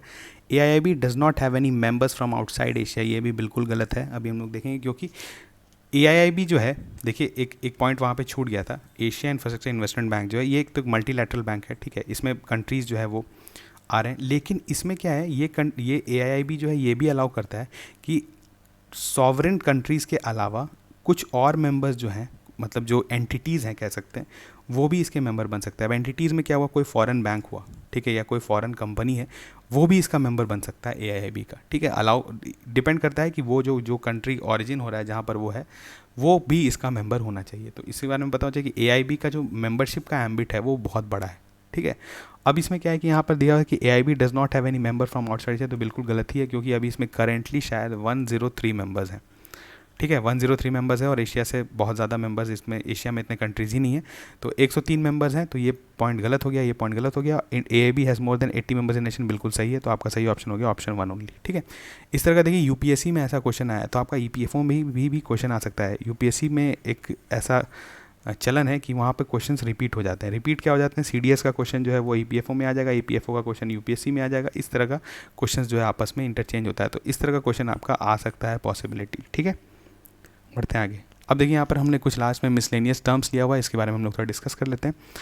देखिए एंटी डंपिंग क्या है, इसके बारे में ऐसे आपने बहुत बार पढ़ा होगा, ये बहुत न्यूज़ में भी रहता है, और मैक्सिमम आप लोग जो भी इकोनॉमिक्स थोड़े बहुत भी पढ़े होंगे, मतलब जो पढ़े होंगे ऑब्वियसली, उनको ये पता होगा कि डंपिंग क्या होता है। डंपिंग क्या होता है, खासकर चाइना का इसका काफ़ी नाम रहता है। चाइना है, ये अपने आसपास के कंट्रीज़ में क्या करता है कि इसके पास एक तो ये प्रोडक्शन सेंटर है, काफ़ी इसका प्रोडक्शन क्वालिटी और प्रोडक्शन रेट जो है काफ़ी ज़्यादा है, क्योंकि इंफ्रास्ट्रक्चर में काफ़ी इन्वेस्टमेंट किया है इसने। तो यहाँ पर आप जानते हैं कि प्रोडक्शन बहुत चीप है, प्रोडक्शन में यहाँ पे चीप होता है। तो अब क्या होता है कि ये कंट्री ओवर प्रोड्यूस कर देता है, कुछ सामान इसने बनाना स्टार्ट किया, बहुत सारा बना लिया इसने सामान, ठीक है। अब क्या है, लेकिन ये लोकल कंजम्पशन तो है नहीं और एक्सपोर्ट इसको करना है। तो अब क्या करती है कि ये कंट्री, जैसे ये कंट्री कुछ सामान यहाँ पे बना रही है, सामान मान लेते हैं एक्स सामान है, एक्स है उसका नाम, इसको अपने कंट्री में इसका वैल्यू है 4 युआन, ठीक है। और ये क्या कर रही है कि ये 4 युआन में अपने कंट्री में बेच रही है, लेकिन अब क्या हो रहा है कि इतना ज़्यादा प्रोडक्शन हो गया है कि इसको बाहर भी बेचना है उसको, ठीक है। अब इसको बेचना ही पड़ेगा, तो अब बाहर बेचेगी तो क्या करेगी, 4 युआन में अगर जो है वो नहीं बिक रहा है, उसका सामान नहीं बिक रहा है, उसका इन्वेंट्री बढ़ते जा रहा है वो सामान, तो अब वो क्या करेगी कि चलो 4 युआन में नहीं मिला यार, मेरा सामान तो बन चुका है, इसको 2 युआन में हम बेचना स्टार्ट करते हैं, ठीक है। 2 युआन में बेचना स्टार्ट किया तो क्या करेगी, यहाँ इस कंट्रीज़ में ये सारे प्रोडक्ट्स को जो है वो डंप करना स्टार्ट करेगी, ठीक है। डंप करना स्टार्ट करेगी क्योंकि ओवर प्रोडक्शन हो चुका है उसका। तो अब जब डंप करेगी तो ये कंट्रीज़ में क्या होगा कि ये सामान काफ़ी सस्ता दिखेगा और ये कंट्रीज़ में क्या होगा, लोग यही सामान खरीदने लगेंगे और क्या होगा, लोकल प्रोड्यूसर्स जो हैं उनका हालत ख़राब हो जाएगा। तो इस तरह की चीज़ को प्रिवेंट करने के लिए कंट्रीज़ क्या करती है, एंटी डंपिंग ड्यूटी लगाती है। मतलब अगर कोई सामान उस कंट्री में उस दाम पे मिल रहा है और उससे कम दाम पर अगर हमारे कंट्री में वो बिकने लगे तो ये कंट्री बोलेगी कि ये तो गलत काम कर रहा है, ये डंप कर रहा है हमारे यहाँ। और चाइना इसके लिए बहुत फेमस है डंपिंग करने के लिए, FTA का भी यूज़ करती है चाइना थ्रू, दूसरे कंट्री में जो है डंपिंग का काम करती है। तो आप समझ सकते हैं चाइना जो है नोटोरियस है इस चीज़ के लिए, और बहुत सारे कंट्रीज जो है इस पर एंटी डंपिंग ड्यूटी लगाते हैं, ठीक है। अब आपको इसमें डेफिनेशन आप इसका पढ़ सकते हैं। उसके बाद काउंटर वेलिंग ड्यूटी क्या हुआ, अभी हमने जस्ट पढ़ा था WTO में कि आपका subsidies and countervailing measures भी के लिए भी एक एग्रीमेंट है वहाँ पे। तो काउंटर वेलिंग मतलब क्या होता है, जैसे आप सोचिए कि ये कंट्री है वो एग्रीकल्चर प्रोडक्ट बना रही है, ठीक है, कोई एग्रीकल्चर प्रोडक्ट बना रही है, कंट्री X है और यहाँ YZ कंट्रीज़ हैं। अब ये क्या हो रहा है कि ये कंट्री जो है एग्रीकल्चर प्रोडक्ट को पूरा सब्सिडाइज़ किए जा रही है, तो इनका प्रोडक्शन जो है कॉस्ट घटते चला जा रहा है, इनका प्रोडक्ट काफ़ी सस्ता होता जा रहा है और ये कंट्री जो है सामान यहाँ बेचना स्टार्ट कर दी। अब ये क्या है, ये कंट्रीज़ जो है इतना सामान जो सस्ता में बेच रही है तो ये कंट्रीज़ को भी प्रॉब्लम होता है, ठीक है। जो भी एग्रीकल्चर का प्रोडक्ट, जैसे न्यूजीलैंड का सोचिए, न्यूजीलैंड में डेयरी प्रोडक्ट्स जो है काफ़ी सब्सिडाइज है, ठीक है। तो अब क्या होता है, न्यूजीलैंड बाहर कंट्रीज़ में जब इसको सेल करती है तो काफ़ी कॉम्पिटिटिव प्राइस पे सेल करती है, ठीक है। तो वहाँ क्या होता है कि अगर इंडिया में सेल ऐसा करने लगे, ठीक है, तो यहाँ पर क्या होगा कि इंडिया में जो है वो यहाँ पर डेयरी प्रोडक्ट का भट्टा बैठ जाएगा, ठीक है। जितना हमारा ब्रांड है, लोकल ब्रांड है अमूल और ये सब बंद हो जाएंगे अगर न्यूजीलैंड का प्रोडक्ट आ गया तो इस तरह की चीज़ को करने के लिए क्या कंट्री क्या करती है, काउंटर वेलिंग ड्यूटी लगाती है। मतलब कि अगर सब्सिडीज़ और क्योंकि दूसरी सामने वाले कंट्री बहुत ज़्यादा हाईली सब्सिडाइज़ करी है उस चीज़ को, तो उस चीज़ को जो है वो क्या करेगी, यहाँ पर इंपोर्ट ड्यूटी लगा देगी। अब ये सामान महंगा हो गया, फिर ये कॉम्पिटिटिव हो जाएगा इंडियन प्रोडक्ट्स के रेस्पेक्ट में इंडियन मार्केट में, ठीक है। अब देखिए क्या है, उसके बाद आता है इन्वर्टेड ड्यूटी स्ट्रक्चर। ये हम लोग बहुत जल्दी देख रहे हैं, इसको आप बहुत अच्छे से समझिए।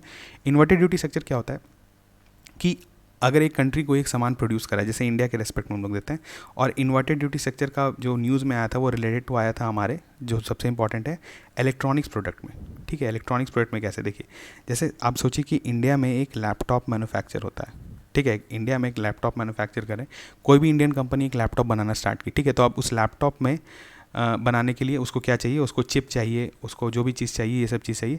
तो अब क्या है कि वो चिप जो है, ठीक है, वो चिप जो है उस पर क्या कर रही है कि वो कंट्री जो है वो इंपोर्ट ज़्यादा ड्यूटी लगा दे रही है। जैसे इंडिया अगर चिप और ये for that matter hard drive या कीबोर्ड या हार्डवेयर या कुछ भी सॉफ्टवेयर इंपोर्ट कर रही है बाहर से, तो उस पर इंपोर्ट ड्यूटी लगा दे रही है। अब क्या हो रहा है कि उस चीज़ को, जो कंपोनेंट है लैपटॉप के, जो चीज़ इंडिया में चाहिए बनाने के लिए लैपटॉप, वो चीज़ ही मतलब इनपुट कॉस्ट ही उसका बढ़ जा रहा है, ठीक है। तो इनपुट कॉस्ट बढ़ जा रहा है तो क्या हो रहा है कि आपका फाइनली जो लैपटॉप इंडिया कंपनी बना रही है, इंडियन कंपनी, वो काफ़ी महंगा हो जा रहा है, ठीक है, काफ़ी महंगा हो गया। तो इस तरह का चीज़ जो है फिर क्या होगा कि कॉम्पिटिटिव नहीं होगा मार्केट में, और उल्टा क्या हो जाएगा कि आप कह सकते हैं कि जो एक लैपटॉप जो इंडिया जो डायरेक्टली इंपोर्ट कर रहा है बाहर से अगर एक लैपटॉप इंपोर्ट कर रहा है वो सस्ता हो जाएगा, ठीक है। तो यानी एक तरह से इन्वर्टेड ड्यूटी स्ट्रक्चर का क्या हुआ कि इंडिया में जो फिनिश्ड गुड्स हैं वो ज़्यादा सस्ता हो जाते हैं रादर देन इनपुट। अब ये किसी से रिलेटेड भी हो सकता है, आप एग्रीकल्चर को भी ले लें। एग्रीकल्चर में भी क्या है कि एग्रीकल्चर में जो यहाँ पर जो बाहर से जो ट्रैक्टर या फिर मोटर जो मॉडर्न टेक्नोलॉजीज अगर हम लोग इंपोर्ट कर रहे हैं तो उस पर अगर कंट्री में अगर इंपोर्ट ड्यूटी ज़्यादा बढ़ा दिया जाए तो हमारा एग्रीकल्चर जो है कॉस्ट वो बढ़ जाएगा, ठीक है। इससे अच्छा क्या होगा, इससे सस्ता क्या पड़ेगा कि हम बाहर से डायरेक्टली एग्रीकल्चर प्रोडक्ट ही खरीद लें, ठीक है। तो इस तरह के स्ट्रक्चर को क्या होता है कि किसी भी इकॉनमी के लिए अच्छा नहीं होता है। इससे क्या होता है, उसका लोकल जो प्रोड्यूसर्स हैं उनका है कभी डेवलपमेंट नहीं हो सकता। उसके बाद क्या है देखिए जनरलाइज सिस्टम ऑफ रेफरेंसेस, ये क्या है, ये GSP it is umbrella that comprises the bulk of, अभी हमने जीएसपी को इसलिए यहाँ पर लिया है क्योंकि अभी रिसेंटली ये न्यूज़ में था, यूएस ने जो है अपना जीएसपी वापस लिया है। जीएसपी क्या होता है कि जो डेवलप्ड कंट्रीज़ है ना वो क्या करती हैं कि कुछ एक स्पेशलाइज्ड स्कीम्स लाती हैं, ठीक है, जो कि इसको जनरलाइज सिस्टम ऑफ रेफरेंस कहते हैं, जिसके अंदर वो क्या करती है कि लीस्ट डेवलप्ड कंट्रीज़ और या डेवलपिंग कंट्रीज़ को टैरिफ फ्री या बहुत कम टैरिफ पर एंट्री देती है गुड्स का उनके कंट्रीज़ में, ठीक है। ये पहले डेवलप कंट्रीज ऐसा करती थी कि बाकी जगह भी जो है वो ट्रेड डेवलप हो, उनका भी डेवलपमेंट हो, लेकिन अभी क्या है यूएसए ने ये कर दिया इंडिया को कि इंडिया जो है वो अब काफ़ी ज़्यादा उसके प्रोडक्ट्स पर जो है वो ड्यूटी लगाता है और वो जो है उसको ड्यूटी फ्री एंट्री दिया जा रहा है, तो उसने जनरलाइज सिस्टम ऑफ प्रेफरेंस से इंडिया को बाहर निकाल दिया, ठीक है। तो ये काफ़ी कंटेंशियस इशूज़ था, लेकिन अगर आपको जीएसपी पे क्वेश्चन आता है तो जीएसपी जो है वो डेवलप्ड कंट्रीज़ के द्वारा दिया हुआ एक सिस्टम है, जिसमें क्या होता है कि डेवलपिंग कंट्रीज़ या लीस्ट डेवलप कंट्रीज़ जो होता है उनको टैरिफ फ्री एंट्री दिया जाता है या कुछ कम टैरिफ पर एंट्री दिया जाता है, ठीक है। तो ये आपके लिए थोड़ा सा इन्फॉर्मेशन था मिसलेनियस। तो आज जो हमने काफ़ी ब्रॉड टॉपिक्स कवर किया, ठीक है, ब्रॉड टॉपिक्स कवर करने का कोशिश किया, आपके लिए ये फ़ायदेमंद रहेगा जितना चीज़ है, आप इसको क्विक रिवीजन के जैसा यूज़ कर सकते हैं। और अब आपके पास क्योंकि मान के चलिए कि सिर्फ कितना या शायद 10 डेज़ बचे हुए हैं, ठीक है, तो आप क्या करिए, अभी हमारा एक लेक्चर और है इकॉनमी पर आने वाला है, उसको आप देखिएगा, उसमें मल्टीपल टॉपिक्स कवर किया जा सकता है, कोशिश करेंगे हम लोग, लेकिन इतने जितने टॉपिक्स अभी तक हमने कवर किया है इससे आपका इकॉनमिक्स का क्वेश्चन डेफिनेटली बन जाएगा, ठीक है। अगर आप सारे रिवाइज करके जाते हैं तो आपका क्वेश्चन छूटना नहीं चाहिए। अब आपके लिए इंपॉर्टेंट है 10 डेज़ में जो भी आपने जनरल अकाउंटिंग प्रिंसिपल में पढ़ा है, इंडस्ट्रियल रिलेशंस में पढ़ा है, क्वांट में पढ़ा है, इकोनॉमिक्स में पढ़ा है, इसको अब आप क्या करें, कंसोलिडेट करें, ठीक है, अपने दिमाग में सेट करें, क्योंकि अगर आप अभी नया चीज़ पढ़ने जाएंगे तो आपके लिए काम बिल्कुल भी नहीं आएगा। इसी कारण सारे लेक्चर्स को आप या तो उनका पीडीएफ अवेलेबल होगा हमारे टेलीग्राम चैनल पे, या तो डायरेक्टली आप जो है इसको 2x पे भी देख सकते हैं अगर आपके पास टाइम है तो। वीडियो पे देखने का हमेशा फ़ायदा होता है, हमने जैसे कहा कि एक आपका पिक्टोरियल मेमोरी जो है आपका क्रिएट होता है जो कि आपके एग्ज़ाम में काम आता है, ठीक है। तो आप लोग जो है रिवाइज़ करते रहिए और बेस्ट ऑफ लक रहेगा आपके एग्ज़ाम के लिए भी। और जितने भी रिसोर्सेज अब आपके पास हैं प्लीज़ उसमें बिलीव करें और उतने ही रिसोर्सेज में आप तैयारी करें, आप डेफिनेटली इस एग्ज़ाम को क्रैक कर लेंगे, ठीक है। तो मिलते हैं हम लोग नेक्स्ट लेक्चर में, तब तक थैंक यू।